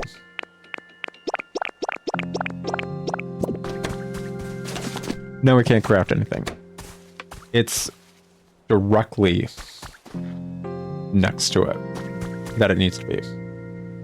So even in these little corner spaces, like here, here, here, or here, since that's not directly touching the craft bench, it doesn't count. Which leads to one of the stupidest effing things. So technically, the smartest way of handling your storage is to surround your freaking craft bench on all sides, to the point where you can't even walk up to it, and you have to hop on a storage bin to craft things. And that is how they intend you. That's just how they intend for you to do this intelligently.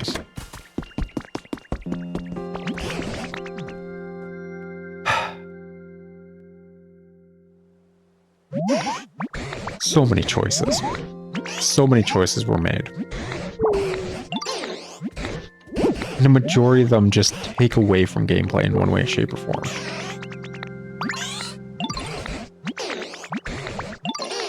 Okay. Let's see here.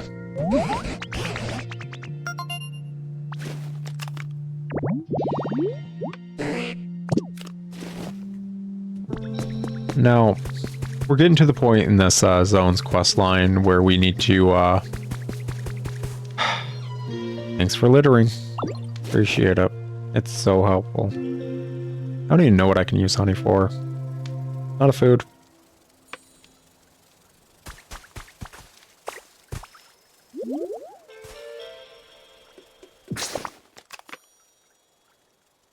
Okay, so there's a merchant mon that will take honey.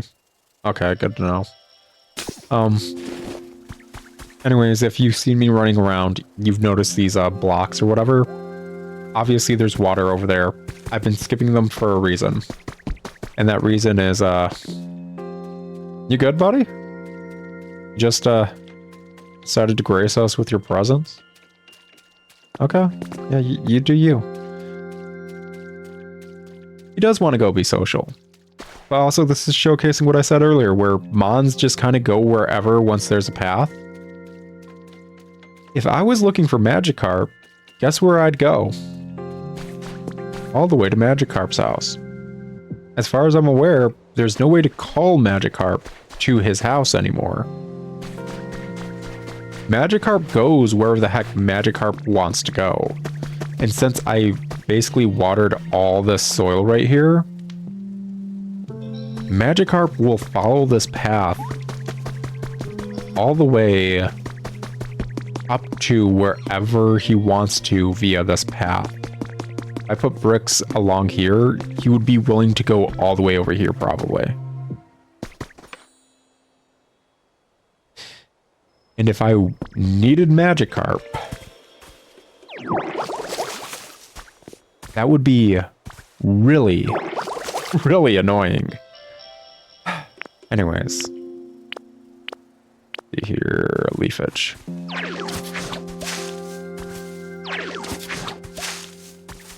Do some real quick. Okay. See if I'm quick enough about this. Squirtle, squirt. Come over here, buddy. Follow me. So one thing I will give this game props for, I know I'm constantly being a negative Nancy talking down on it. it's seeing what could have been really good, actually, hampered by poor decisions. Being able to relocate your mons is actually pretty easy and simple. Obviously, here's an environment that could be Squirtle's home. As long as you made another habitat for them that fits the type of habitats they'll go to, you could make them go there. Even if I had two habitats side by side, it would let me choose which one I wanted Squirtle to go into. That's actually great. I love it. Gosh, I don't have that. So let me go grab it real quick. On the flip side, actually, did I even get one or do I need to craft one? I probably need to craft one. This.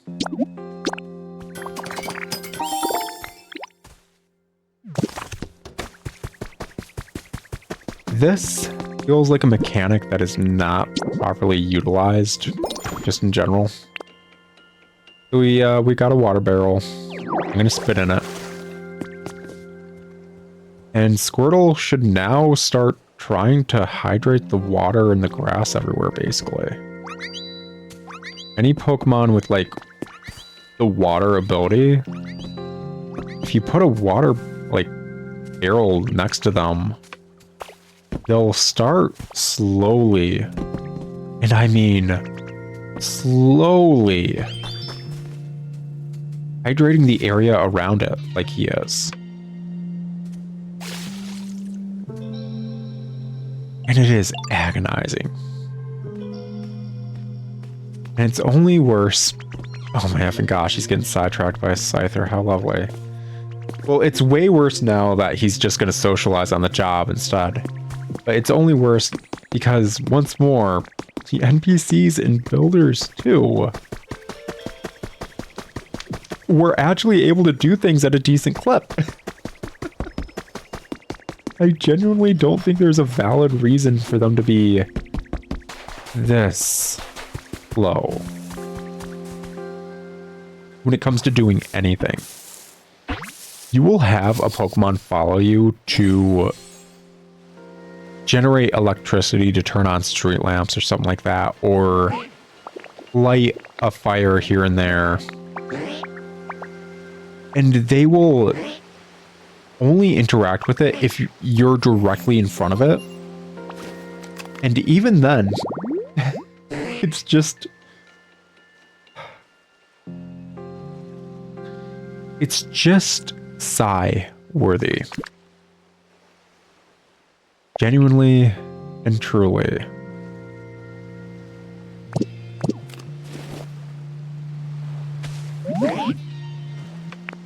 Make it rain, yo.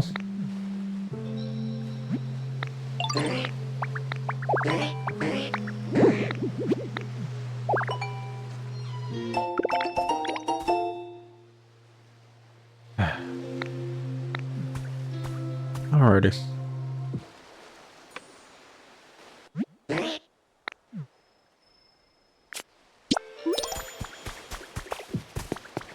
So, if you guys ever thought just, you know, escort quests kind of sucked in video games, well, here's an entire tutorial about a super slow escort quest. And I'm pretty certain that's all we needed to do to get it going. We just needed one stair in one spot. The pathway's already there. I've already cleared off a bunch of areas. Let's see, is Slowpoke one of the mons that freaking actually shows up on the map or not? Slowpoke is one of the mons on the map.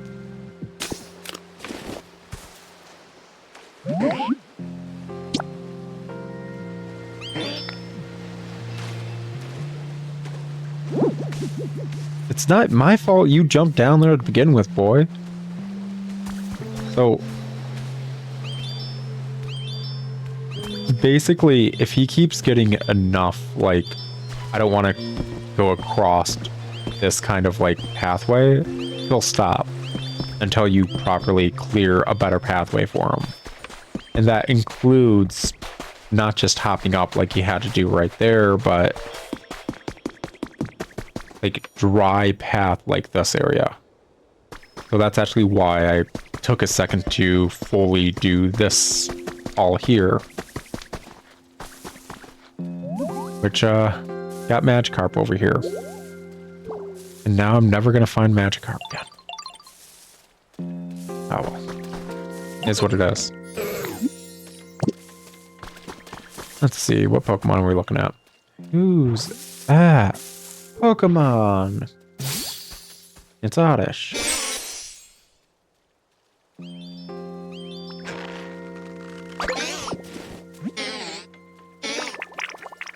I really feel like Oddish should have been a part of a tutorial about pulling up weeds or something, because a Pokemon was upset at all the weeds around their house. But whatever. Moving on. Oddish is a good Pokemon, yeah.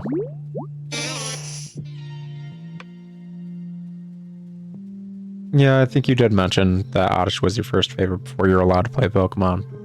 So you got a sticker from your friend and put it on your clear backpack because your parents were crazy. Yeah, you did tell me that. I think Oddish is one of the only Pokemon with a scientific name, too. Odium Wanderus.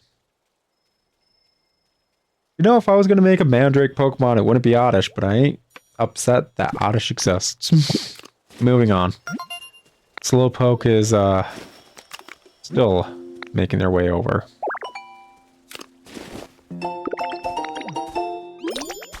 Alright. How's it going over here, Squirtle? Yeah, you've done about 4 more squares since last time? So, things like Leafage, and I'm pretty certain your other abilities can probably upgrade over time. I know at least Leafage can, because of you need to power up Leafage if you try it on blocks like this. But I'm gonna be honest, I don't know when they start powering up, and shooting water in just a D-pad formation sucks. Genuinely and truly, only being able to hydrate that much at once sucks. So the second anyone actually reads the description of the water basin and tries it, and then realizes it's as slow as molasses going uphill in July, because all of their AI is just really bad, is genuinely disheartening. Genuinely and truly.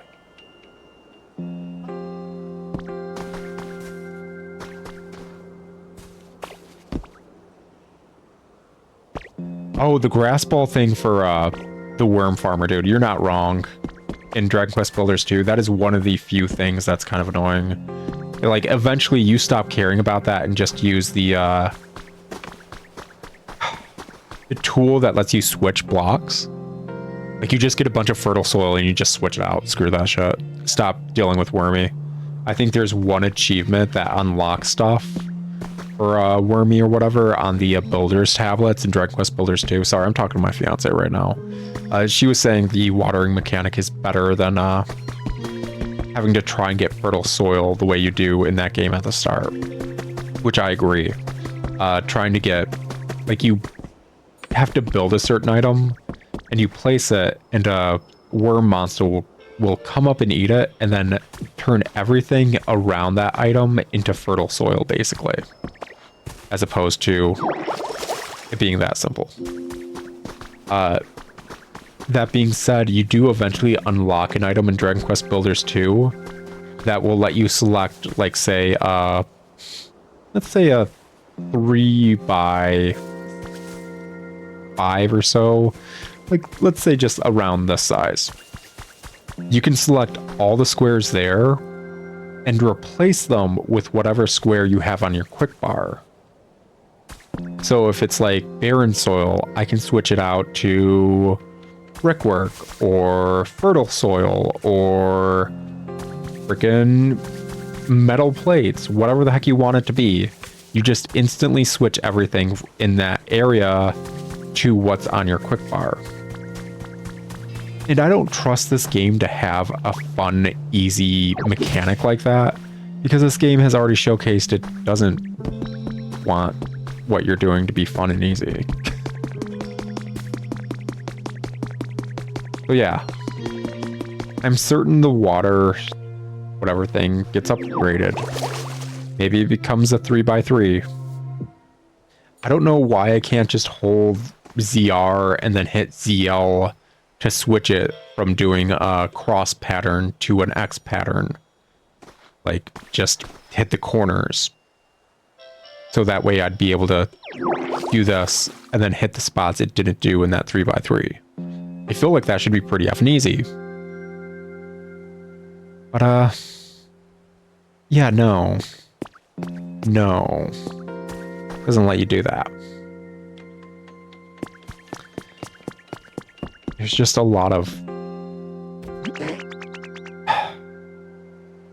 There's a lot of stuff that's just holding this game back for some reason. I don't know why the heck they decided to do it that way. Genuinely and truly.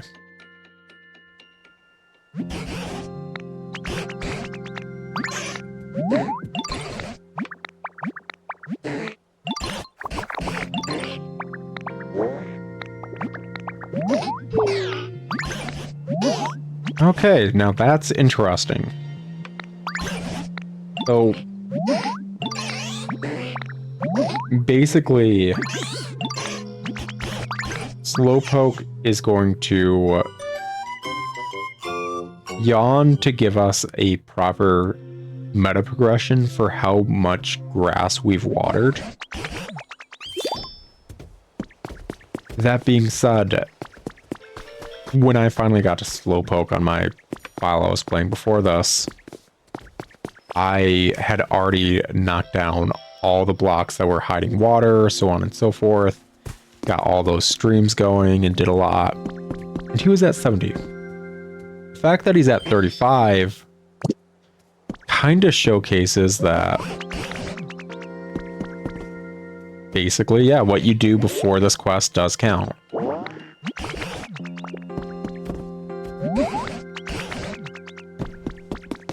And I was just curious about that, genuinely and truly. That was it. Because Slowpoke will give you quests to smash these blocks. And it's like, oh, well, I already did that. Well, okay, that quest doesn't matter then. Oh, well, have you seen a horsey freaking fountain? Yeah, I already did that. Nope, doesn't matter then. So all the hints they try to give you to make this easier, basically, don't matter whatsoever. You're kind of stuck just doing this for a long time. And if we get another Pokemon that can, you know, water things, like, I don't know, a War Turtle or something. Oh, before I forget. Anytime you smash that kind of stuff, maybe come in here. This is like a bunch of copper ore right here. I don't know what the heck you might need copper ore for. I haven't gotten to that point. I don't even know if you can get iron ore in the same way. I was told I need a freaking rubbish to freaking get iron ore. Oh, yeah. But...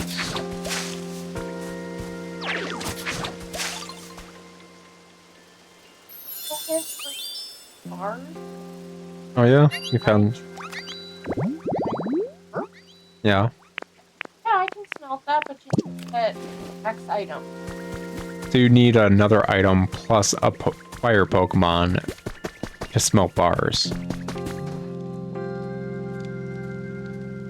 I really don't like how this game handles refining of materials. Because at the end of the day, you can't refine materials. A bunch of Pokemon need to. And as I've already gone over, you can't find your Pokemon when you need them.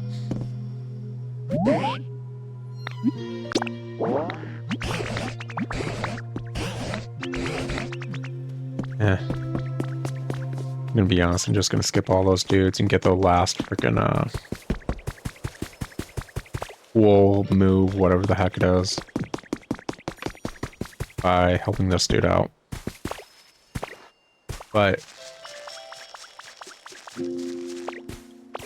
you can't find your Pokemon easily. In the amount of time I've played this game so far, like, I've had to look for various Pokemon and I've always just had difficulty doing it. Oh, here's another thing. Swimming in this game. It's kind of... to be blunt, it sucks. Swimming in this game sucks. And, you get a move to deal with it. You get Surf, basically. And, it still sucks. Genuinely and truly. But hilariously, as you can see, occasionally I'm kind of going up in this. The base mechanics from Dragon Quest Builders 2 are still kind of here. So if this was super deep water, I would be able to get to the top of it by mashing my jump button. Which I don't even know if you technically need... I think you can just skip getting the jump button. I don't think technically that's necessary. You learn it from Magikarp, but I don't think you ever need to talk to Magikarp. Nothing in this tutorial area says talk to Magikarp.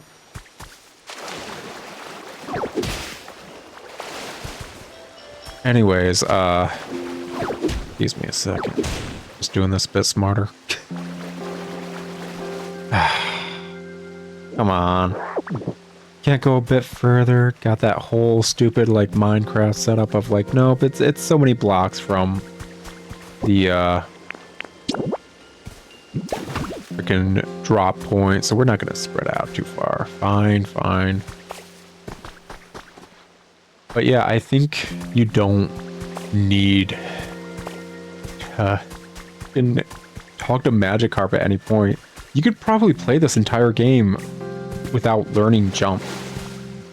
That's horrifying, considering you sink like a lead balloon in water. That being said, in Dragon Quest Builders 2, you could also, like, swim up waterfalls like this. It was a good way of getting around stuff. You can do it, I believe, in Minecraft as well.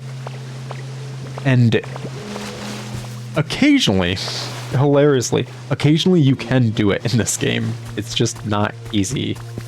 I've done it a handful of times. But yeah, you get Surf. And it sucks. It just genuinely sucks. It just sucks.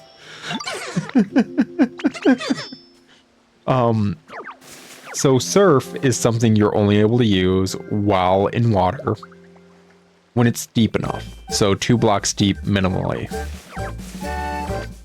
And when you're transformed using Surf, which is the only way that's going to stop you from drowning, you drown really quickly in this game. Heck, it's not even drowning. You can have your head above water, but even if you're swimming in water that is 2 blocks deep while your head is above it, it's going to kill you. I don't know why. Genuinely, I don't know why that's a thing. You are not drowning. But if you're surfing it constantly, and I mean constantly, drains your PP. So this, considering I'm out of freaking PP right now, I'd undo my surf transformation and just once more drop like a lead balloon. And I'm just SOL at that point. Genuinely and truly, I'm just screwed over. There's nothing I can do. I'm pretty certain you might be able to... Can you eat food while in water? gonna have to check that out here in a second. Why not just test it out now? Do it live. Figure out whether or not this game kind of wants you to die a frickin' fool's death in the middle of the ocean or not. But if you can't eat food and water, you're truly SOL, because sometimes you're just not close enough to a 1-block area. Oh, by the way, Dragon Quest Builders 2 used to be able to climb up on something that's slightly out of the water like that. No, you can't do that anymore.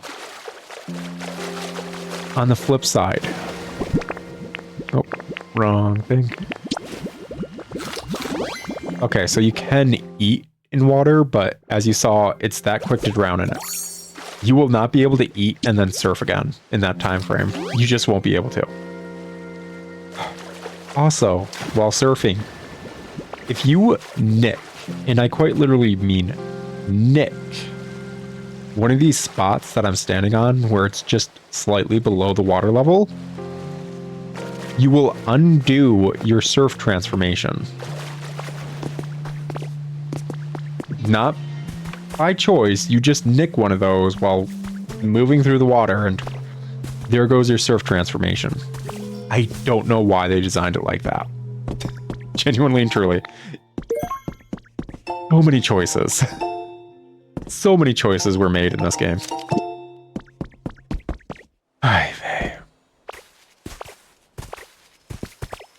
Alrighty, got some flowers here. Let's put some flowers by the grave. So, you may have noticed this whole habitat thing that we're making. We're making little places for the Pokemon to live and all that. If you're wondering if that's in Dragon Quest Builders 2, yes. Yes, actually, this is a mechanic from Dragon Quest Builders 2. Like I said, it's in this engine. This is how Dragon Quest Builders 2 handles unique houses, amongst other things.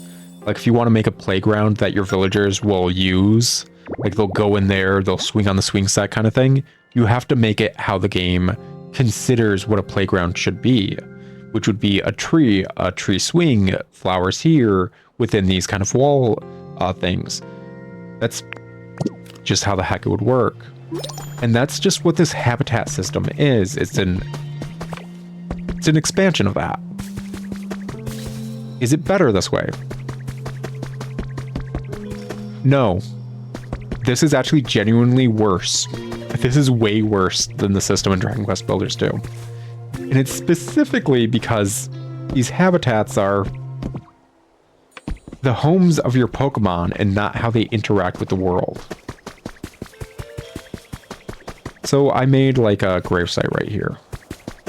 Cubone can spawn here. I want a Cubone. Cool. This is how I get a Cubone villager.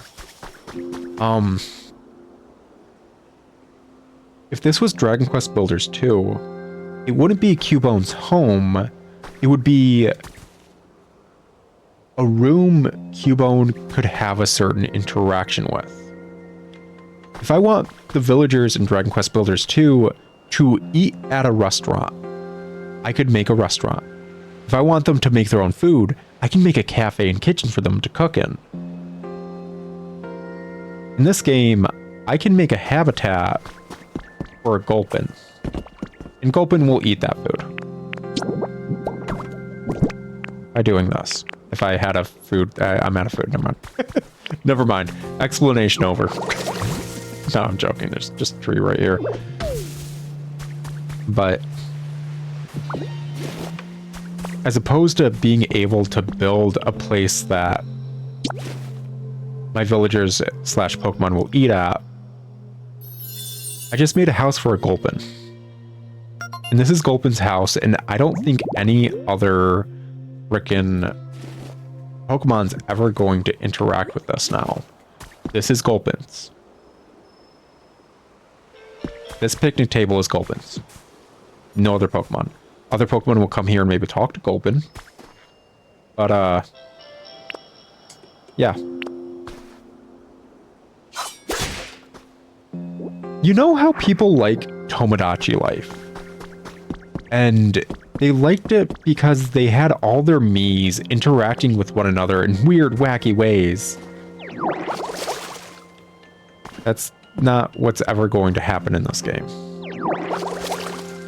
And hilariously enough, the game it's based off of does that. It doesn't have, like, your own Miis or whatever. It has villagers and X, Y, Z, but they interact with various things you put down. It would be like having a Minecraft game or whatever with like actual Minecraft villagers, which I haven't played Minecraft since they introduced villagers, I think. Listen, when I played Minecraft, it was really, really old, man. Like it was like super early in its development. Anyways, it would be like having the villagers in Minecraft, and you take your time to build a specific type of structure, and the villagers would interact with that structure. That's how the system worked when it came to Dragon Quest Builders 2. And now it doesn't. That whole system is instead being used with this whole habitat thing. And it's taking away from part of the charm of what this game could be. And I'm annoyed by it. If this game came out before Builders 2, I wouldn't be. I would be looking at it like I look at Dragon Quest Builders 1, which is a good game, but hard to play after playing the sequel, because the sequel is just so much better. This game was obviously commissioned by Nintendo after playing Dragon Quest Builders 1, and that's just the long and short of it. And they just decided to add a metric F-ton of poor decisions. And those poor decisions lead to a lot, and I mean a lot, of unique choices if you want to play this correctly, that I'm certain a lot of people who play this game would not be okay with. Let me put it this way. You saw how when I got the water flowing or whatever, the rocks started flowing with the water. If we can actually move water blocks to the point which you usually can in these kind of games, I haven't gotten that far, but if you can, that means the way I should be handling litter bugs like freaking Combi over here, literally and figuratively, is by having their house having a stream go through it, so it knocks all the stuff they drop into a little receptacle for me to go pick up from time to time. The game legit kind of leans towards this Pokemon is just a Pokemon that produces this stuff, and if you leave him be, he will trash your freaking place. So put him in a corner, out of sight, out of mind, and just collect the stuff he makes. That's how the game legit kind of leans towards design-wise. That is the path of least resistance. The game leans towards you low-key torturing some Pokemon so that you freaking can just have a cleaner environment to live in. Because even if I took Combi and moved him away from a flower patch, I can move him into this little hut, by the way. I can move any of these Pokemon into these little houses as opposed to the little habitats they're in. So if I wanted, all my Pokemon could be in houses that I designed just for them. Really cute. By the way, it cannot be multi-level and you cannot put blocks in them. Went over that already. Yes. But a little house just for them. Outside of their house, Pokemon with the litter thing will still drop off garbage. Not inside, outside. A Pokemon with the litter thing will always just be dropping garbage everywhere. And as far as I'm aware, there's not an item that they'll put their garbage into. Oh no, there is a trash bin over frickin' through that gate that I can pick up and maybe see whether or not it actually will do that, but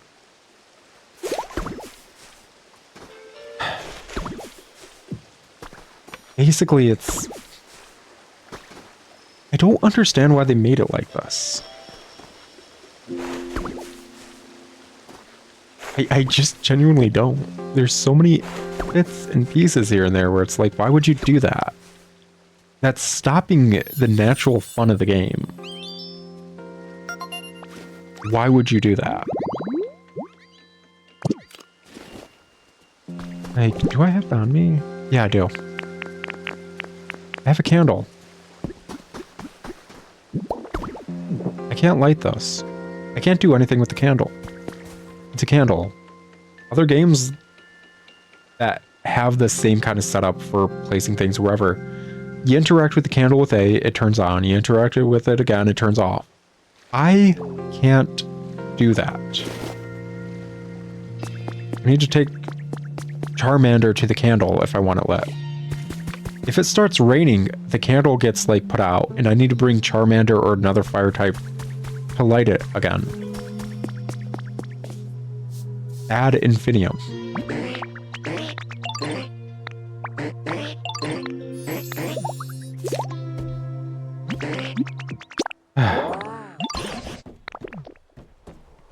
It's just effing annoying.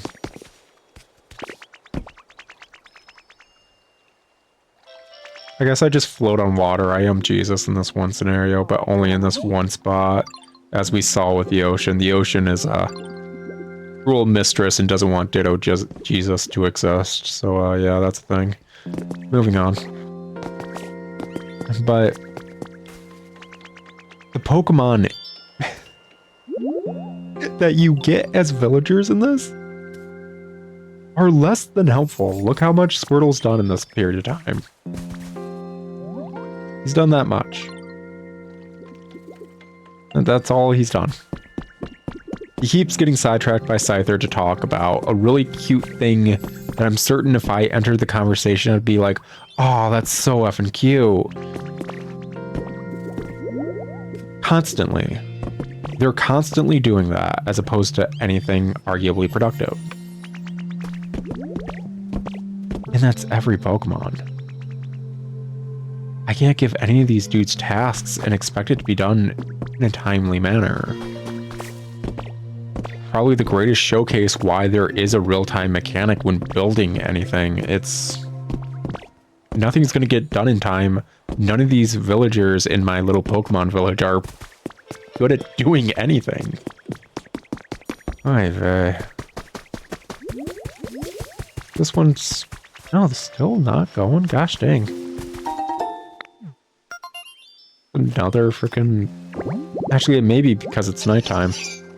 I may not be able to get a freaking Wartortle just because it's nighttime. That may be why this is not freaking shaking right now. Which, hey, congrats. That's another way of just being annoying.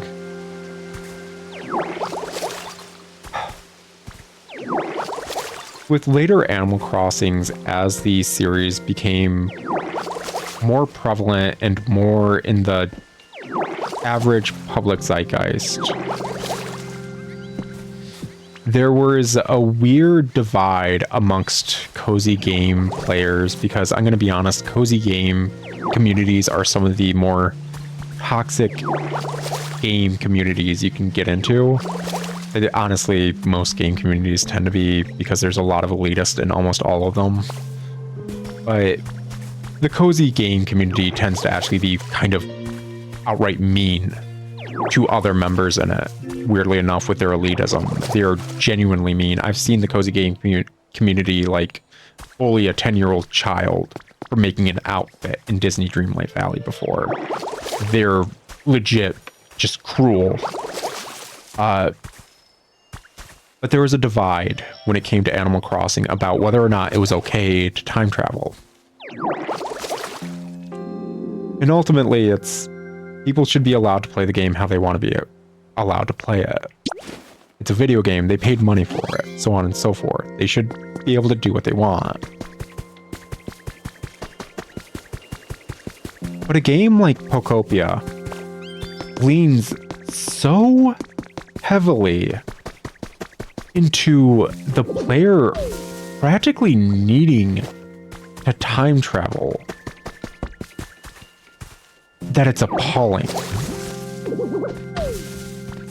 There are so many aspects of this game that I have no clue why they're tied behind a real-time clock, and I would never want to wait in real time for them to get done. And those aspects are everywhere. And I don't know why. In a game like Animal Crossing, you would be constantly doing things in real time because it's meant to be a life sim in a weird way. You are moving into a village, kind of familiar but very foreign. It's a completely new place. Moving out from your parents, I think, is always kind of showcased, and your mom sending you letters to make sure to check in on you kind of thing. But you're on your own and just taking things day by day. It's part of the entire message of Animal Crossing. Take things day by day, take things slow, and even though things may seem difficult right now, as long as you keep going day by day, even those insurmountable odds and insurmountable and shocking and horrific things that are going on, like a massive loan, you can get through them. Looks like Ho-Oh's coming by again. Okay. Let's see here. The vines really don't work well in this game either. Which is surprising, because once more, same engine. Same engine, and they work fine in the other game. They work fine in Pokopia's prequel, Dragon Quest Builders 2. Oh, you're playing Builders 2 right now? I'm jealous. You're having a much better time than I am then, honey. Oh yeah, we get to see the, feather actually properly fall. Damn. Good stuff. Now then, it's part of the overall message of Animal Crossing. Take things slow, take things day by day. No matter how big whatever issue you may have, you'll get through it. And through constant day by day things, those new neighbors that you might not get along with right now, you might actually start to see in a better light. Because, yeah, the villagers in Animal Crossing, the original one, were D-bags. They were. But they were also D-bags to each other. And as you befriended them more and more, they all kind of grew on you, and they started, liking you in a better light, and so on and so forth. You kind of had to befriend them to a slight degree. This is not that game. This is not a game about taking things day by day. This is not a game about slowly finding your place, in a new community and just starting to thrive there. I mean, in a sense, yes, but not in the same way as Animal Crossing. You're like, yes, but no. So, just inherently, just by vibes alone, this game doesn't fit the real-time aesthetic. And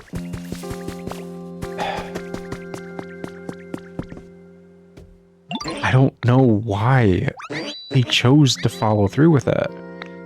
Because everything I'm saying, everything I'm complaining about, from the run button to the choices when it comes to blocks not automatically being picked up by walking over them, to, oh my gosh, I didn't even go over that, but so just so you know, when playing this game, breaking blocks is effing annoying because it's really hard to aim where you're breaking blocks. Dragon Quest Builders 2 let you get like basically up in your character's face first person and aim properly. This game doesn't do that. It's whatever.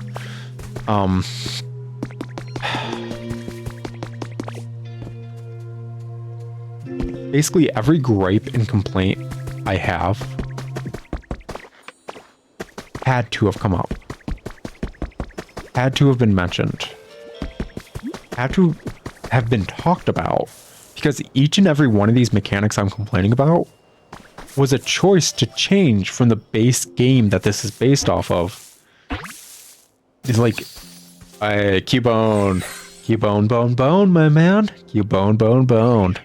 Just so you know, I was doing a hang loose frickin' hand gesture while I was saying that. I don't know where my surfer bra comes from because like one side of my family is like royalty / bikers and the other side of the family is Southerners / frickin' early childhood education majors. So I don't know where the surfer bra comes in, but Cubone, hang loose, my bro.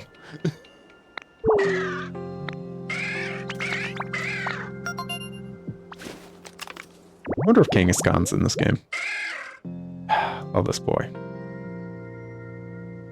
I really need to do that freaking video about Pokemon typings because gosh, does Cubone and Marowak need a different typing. Marowak especially. Yeah, Marowak especially. Anyways. I'm pretty certain Gulpin will eventually eat this Lepa berry that's on here. I don't know if other Pokemon interact with food on plates unless it's in their habitat, and that is specifically in his habitat. You cannot, as far as I'm aware, make a dining hall or a cafeteria. Maybe you can.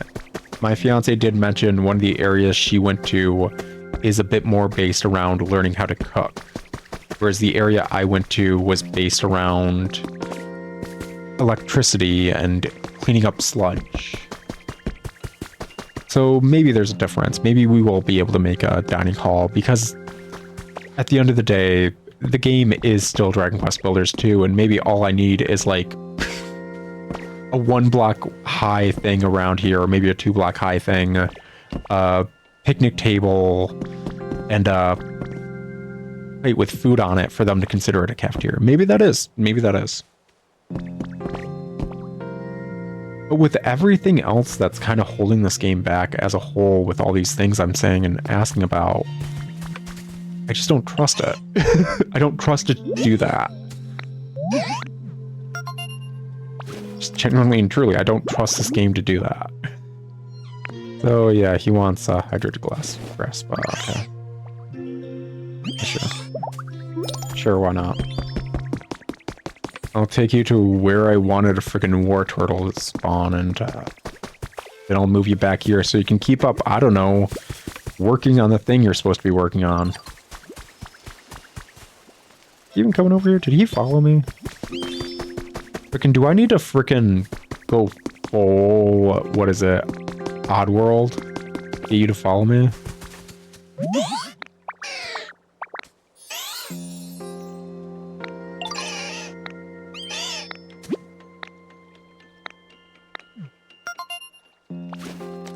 Okay, buddy, come on.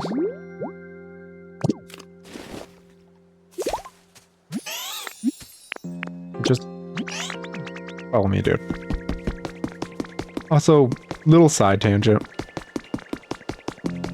Oddworld, with its game mechanics specifically being based around, like, using the face buttons to talk to and command other NPCs, is such a cool concept that I have not seen anywhere else. And I think you could do so many cool games with just that one frickin', like, control scheme. Anyways, want to move here? Yeah, for like all of less than 5 minutes. Wow, you loved it, didn't you? Follow me. Yeah, you're still on the clock, buddy.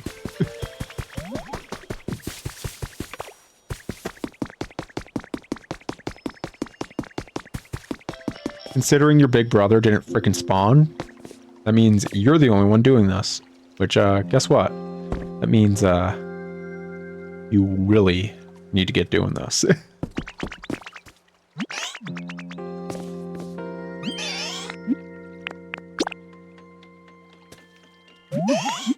Yep.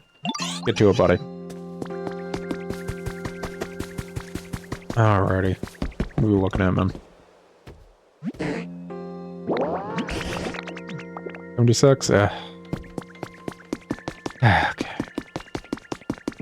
So.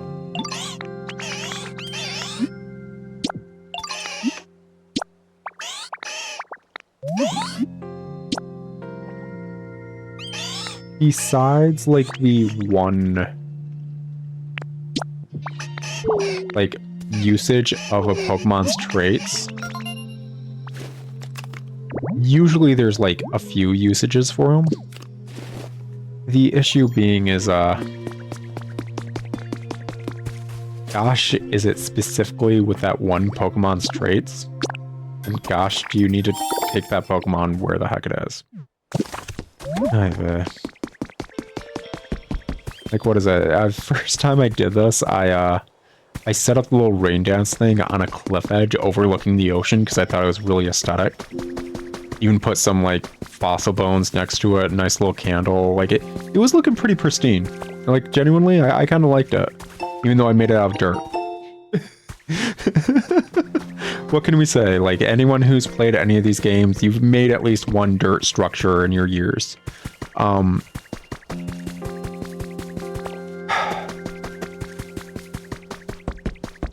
But I had to drag Squirtle all the way there. Because, yeah. There's just... You just need your freaking Pokemon to interact with everything in this game. Talking to my fiance just a second ago. To make, like, clay bricks, you need a fire type to burn them.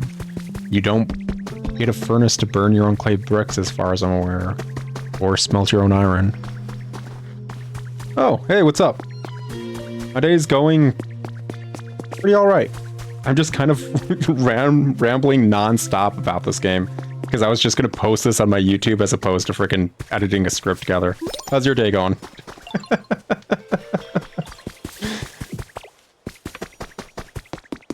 Freaking had a wonderful moment of my fiance, like, urgently poking and, like, pointing at the freaking screen, like, hey, over here, over here. Somebody's talking. Alright, let's see here. Rain dance. I kind of do prefer where the heck I had it last time. Oop. I'll hide another Terra Bazu.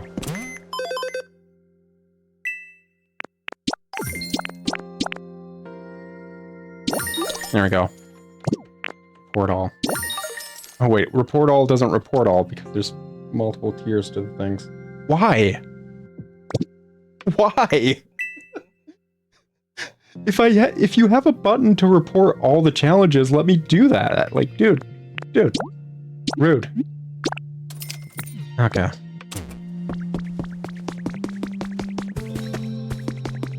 Let's see here. Do I have a plate on me? I do. Yep, okay, I think we're officially good.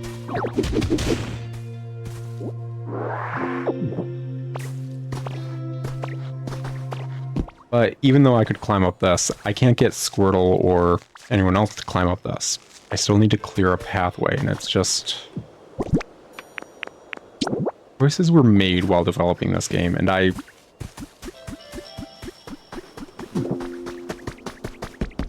just wish I could have sat in on the studios making all these choices. and the devs and the executives making all these choices. Because I don't know why a lot of these choices were made at the end of the day. I really don't. Let's get this.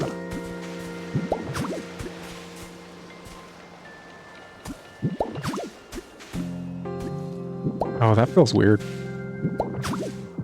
Oh, that's why that feels weird. Our character... Honey, how many blocks tall and wide is the character in Dragon Quest Builders? Yeah, Protag.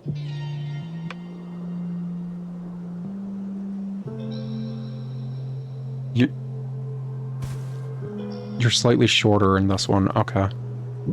I think that's partially it. So, like, holding ZL and going over this, I feel like I walk like a bit too far, hitting it just a bit.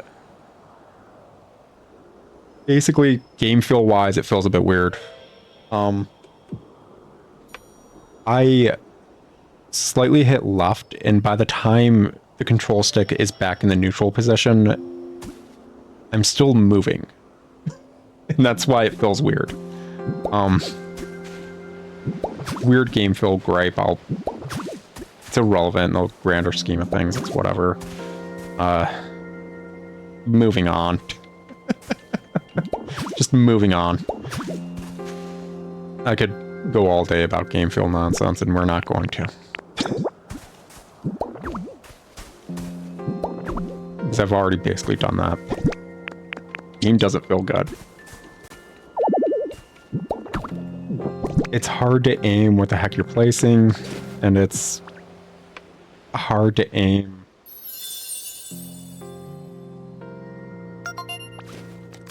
what the heck you're breaking. Breaking blocks in Builders 2 was a lot simpler because it was always one block unless you started holding various other buttons to select more from there based on how much of a charge, I guess you could say. You want to do a block, you want to do a freaking 2x2, you want to do a 2x3, so on and so forth. It felt a heck of a lot more natural control scheme wise in Builders 2. Oh, okay, Squirtle. Let's get you going, buddy. Where you at?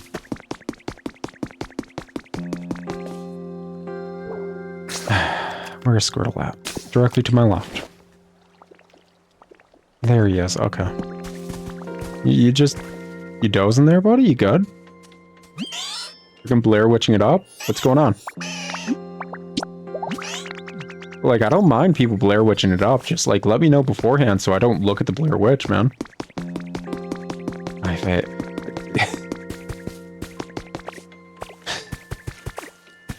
Sorry. For some reason, my brain is going down the same grooves as when I played this with my fiance and our friend the first time. I don't know how Blair Witch came up the first time we played this, but gosh, did that come up. As did a lot of other random topics that I kind of wove in here and there. Everyone's having trouble following me. Why? There's specifically one block high stuff. It's because I'm so fast. This is another issue. As you just saw on the top right, when you have followers, if they can't immediately keep up with you, because yeah, look, they all work on actual escort quest and game mechanics where they run at about 1.5 times speed of your walking speed. So you can't walk fast enough for them, but if you run, that's too fast. Anyways, if you get too far away from them, or they don't have a means of getting to the area you're in because, I don't know, you're able to use ladders and they're not, so on and so forth. That pop-up will come up, and if you don't circle back and basically make sure they're good, they'll just, like, go back home. They will not care about following you after a while. Now, here's the issue. a majority of Mons are not on the map. And I've said that multiple times. Because a majority of the Mons are not on the map. And if one of your followers is, I don't know, lagging behind and you don't know where they are, they just wander off, possibly back home or possibly to talk to a different Pokemon, and now you don't know where this one Pokemon you're trying to get to a certain spot to do something is.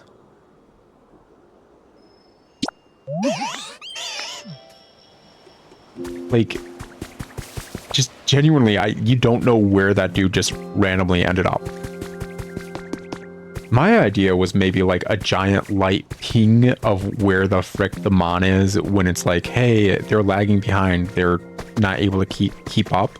Like a freaking extraction shooter, which I don't even play those games. I don't like those kind of games. But just a ping all the way up, so you know where it is. Maybe it's even on the map. Hold on, 10 seconds. Gotta get in here. There we go.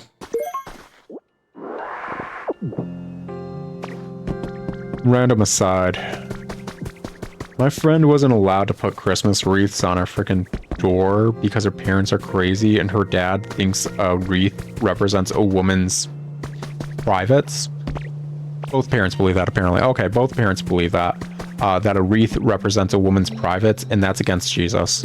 And so she was never ever able to put wreaths up whatsoever. So religious fruitcakes, they're out there. Okay, dude, what are we looking at? Yeah, I think that's 100% right there.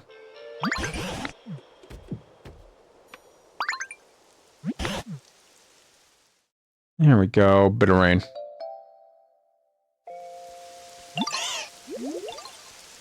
Oy vey.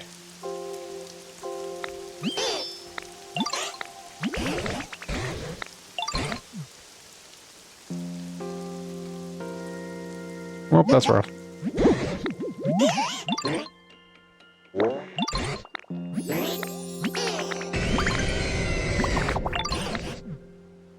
Alrighty.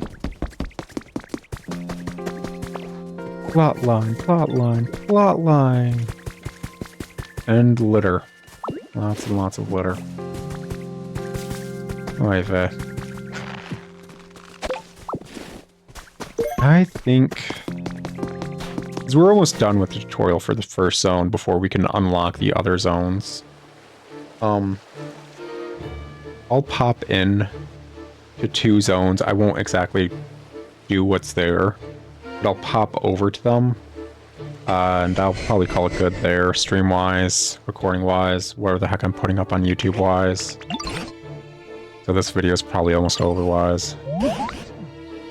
After it's done, I'll just pop it into my freaking renderer real quick and call it good. Right. Bridge parts, right.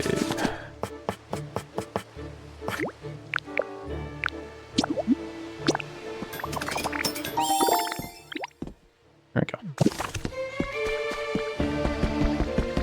So, this music that's going right now, this is what I more so meant that just kind of remix Pokemon soundtracks. This isn't a bad song. This song does not fit a voxel crafting game.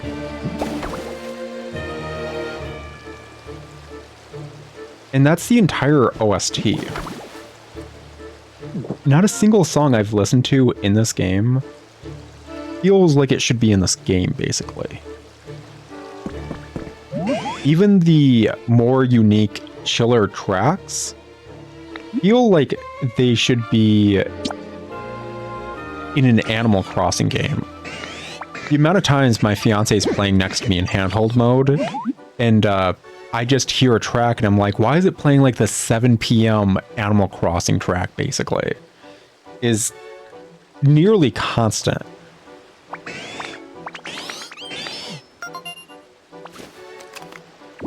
There's never a moment where I'm like, yeah, this is a voxel OST. This is the voxel sound effects for this. The sound design legit is weirdly grating to me. And this is the only game I've ever felt that way before. There are times when I've found sounds annoying. There's times when I've like, oh, that's a horrible soundtrack. There has never been a time where I'm like, the sound design in a game is bad.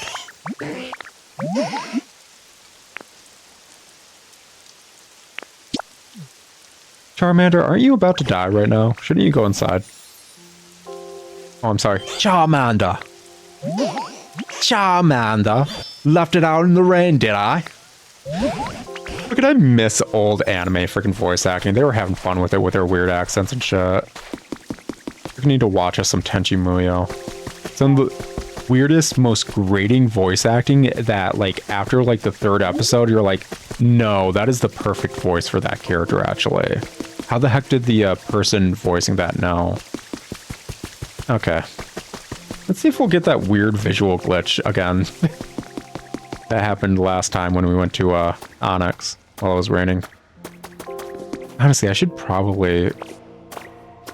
So right now, tutorial-wise, it's raining. And we can check on Onyx. But I don't think it's ever going to stop raining until we do. So... a more intelligent individual would probably, I don't know, just... wait.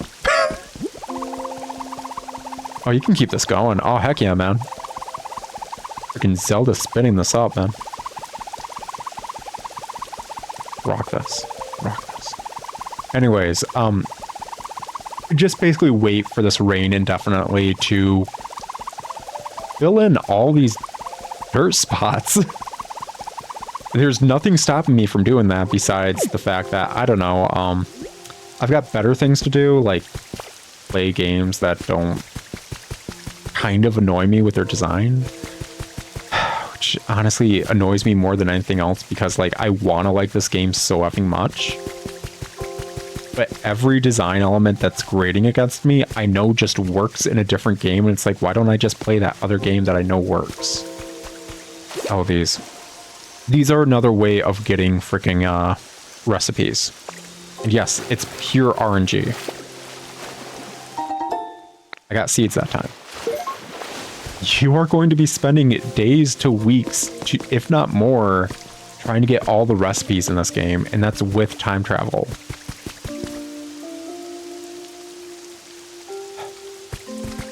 It's like watching...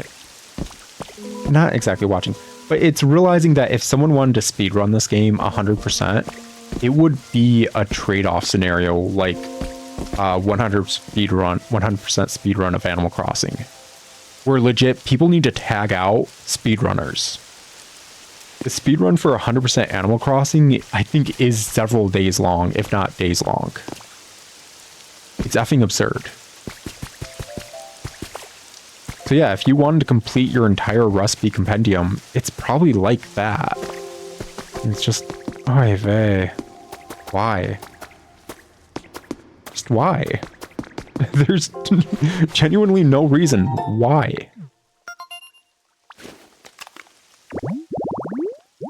Oy vey, yeah. Okay. There we go.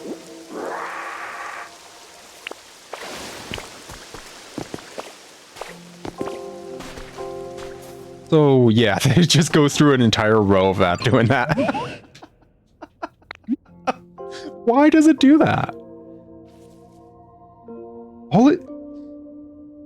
So basically the rows popping up is to showcase they're hydrated at that point. All they need to do is have this area be hydrated when I'm talking to Kyogre. There's no reason for me to come over and then suddenly it's like, oh, we need to hydrate this spot. They just need to have this area hydrated with freaking Kyogre. Oy vey. Okay.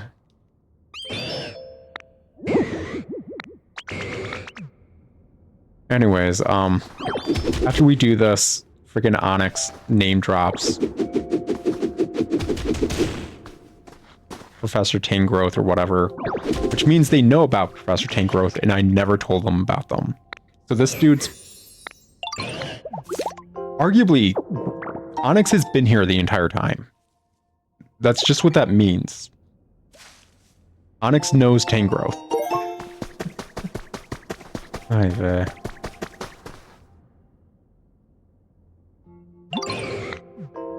Okay, well, how lovely. Are you certain I can't just bring you with me now, or are you just gonna keep talking about Tangrowth? Like, can you? Nope. Okay. How lovely. That's... What a great way to waste their players' time. So I need Onyx to freaking work on the Pokemon Center. That's just what I need. But I can't have Onyx follow me until I talk to Tangrowth. So I need to go to Onyx, free them, run all the way back here, talk to Tangrowth, and then run all the way back to Onyx, and then run all the way back to Tangrowth.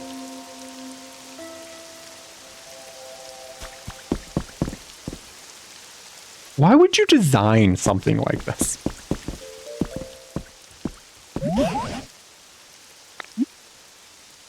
Honestly, like, I wouldn't be that angry at this kind of quest nonsense, truly, if the other smaller issues that have constantly built up that I've been pointing out weren't an issue. I wouldn't point out a small thing like that. And the only reason I can think of when it comes to having to talk to Tangrowth right there is for some reason the devs told people Onyx can't be out in the rain.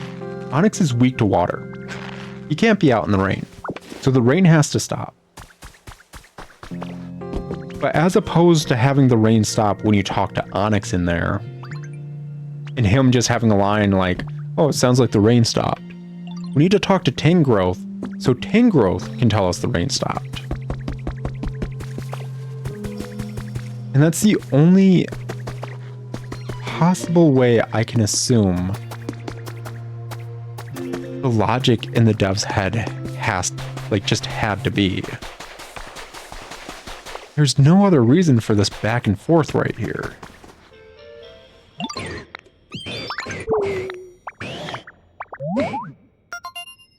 Get the F out of the wall.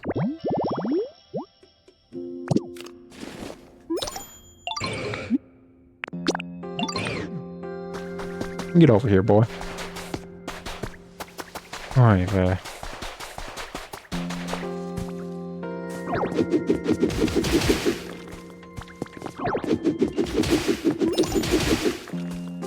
I can't easily aim when smashing stuff. It's... Why? Why did they design it like that? What were their decisions this entire time to make it like this?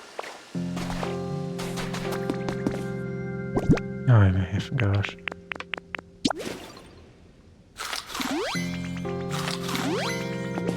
I got nothing for you. That's what I got.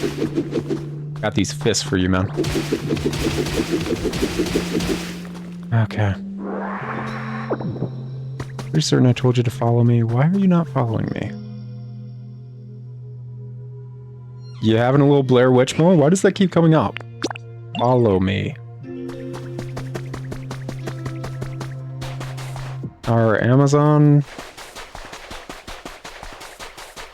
Yeah. I'm almost done. Honestly, I don't even know if I'm going to go to the other zones. Alrighty. But yeah, probably. I occasionally added stuff to, like, the wish list or something just to save for later. If that's what the heck you're meaning. Arch... Malchuck.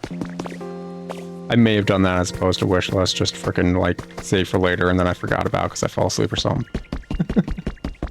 Okay, let's see here. Onyx. Oh my gosh. My guy, my dude.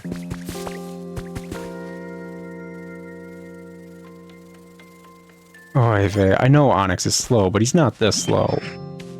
He's apparently having trouble frickin' following me. Reasoning? I don't know. Okay. This is legit the pathway to home. It's a pathway that is naturally there to where we need to go. As we saw earlier, Onyx is a 2x3 wide Pokemon, and he is just missing right now. I don't know where he's at. Lovely.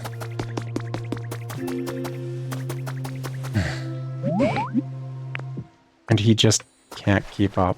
Oh, I need to walk with him. It's an escort quest. 90% of this game is an escort quest, just so you can light a candle. That's... oh, lovely. Oh, he can't get through this area. Why? Because, he has to take this route, I guess. What's up, Cubone? Cubone, bone, bone? Follow me. I need you. Alright, we finally good with this? Finally good to get that going? Great, love it. Wonderful. Get Scyther on it and a few more mons and, I don't know, grab materials on my own time. Call this stream good. Got like a 3-hour video I need to edit real quick and render. Alright, yes, dude, I get that. Come on. I will give you a flower later. There you go. And then just whatever Pokemon. Definitely got to get Leg Day over here.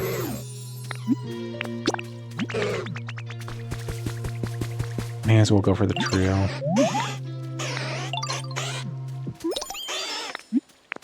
Follow me.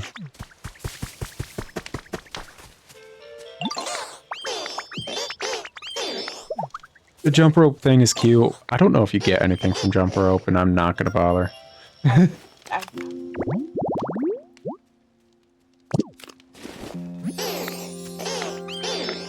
Yeah. So you skip rope. Sorry, honey. You can't lead up with a pun around me. You know dang well I'll take it. Follow me. Okay. And follow me. Good. Good, got it, good. There you go. 1, 2, 3, 4, 5. Got that. Get more lumber. That's good. Vines. I never got freaking Bellsprout, so I'm out of vines. Good to know. Need more lumber, though. Cool, I'm just out of lumber. Funky. There's stuff around I can find. I'll just grab some vines and frickin' lumber around here. Yeah, that looks like lumber.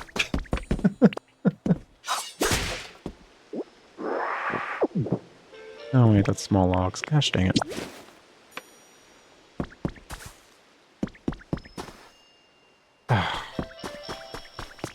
Is this what the heck I think it is? Freaking, oh my gosh. Okay. Hey, Scyther. I can't, like, just do anything without another Pokemon doing it for me, so do you mind, I don't know, doing it for me? Yeah.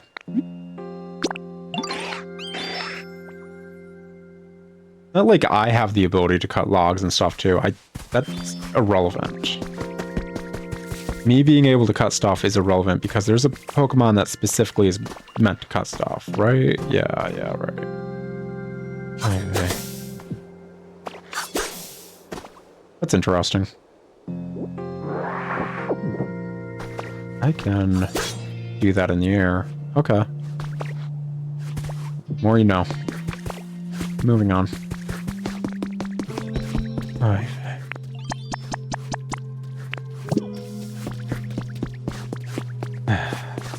So I guess we're just waiting on Scyther, but closing thoughts, whatever.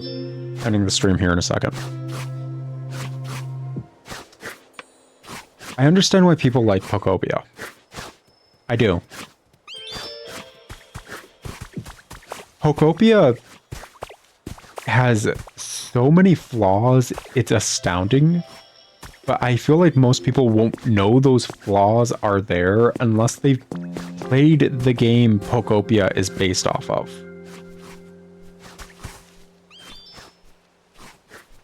Dragon Quest Builders 2 is everything Pokopia is without the Pokemon and without any of the annoying bits that are holding this game back. And if you've ever played Dragon Quest Builders 2, you will have a lot of issues going back to playing Dragon Quest Builders 1 because it is such a antiquated system in comparison to 2. 2 is just that much better than 1. The issue here is Pokopia is a lot like Dragon Quest Builders 1 in that regard. I played Dragon Quest Builders 2. I will never be able to fully enjoy this game. Because I've played what this game could be. It's the same engine. It's the same devs. It's the same base mechanics. With a bunch of choices that I'm certain Game Freak and Nintendo enforced on Koei Tecmo for their vision, and it takes away from the final package. This is a voxel-based crafting game, which are known to let you shoot for the stars and build whatever you want. Yet even the map is constraining. So many aspects of this game are inherently constraining. And just take away from the ability to really do what you want. See how this fog's rolling in? This is me on the edge of the map. If we were to keep climbing up as far as I can, so this, I can't get rid of these blocks here. These blocks will always be here. This ridge will always be here. Why? I can't go over there. That's the edge of the map.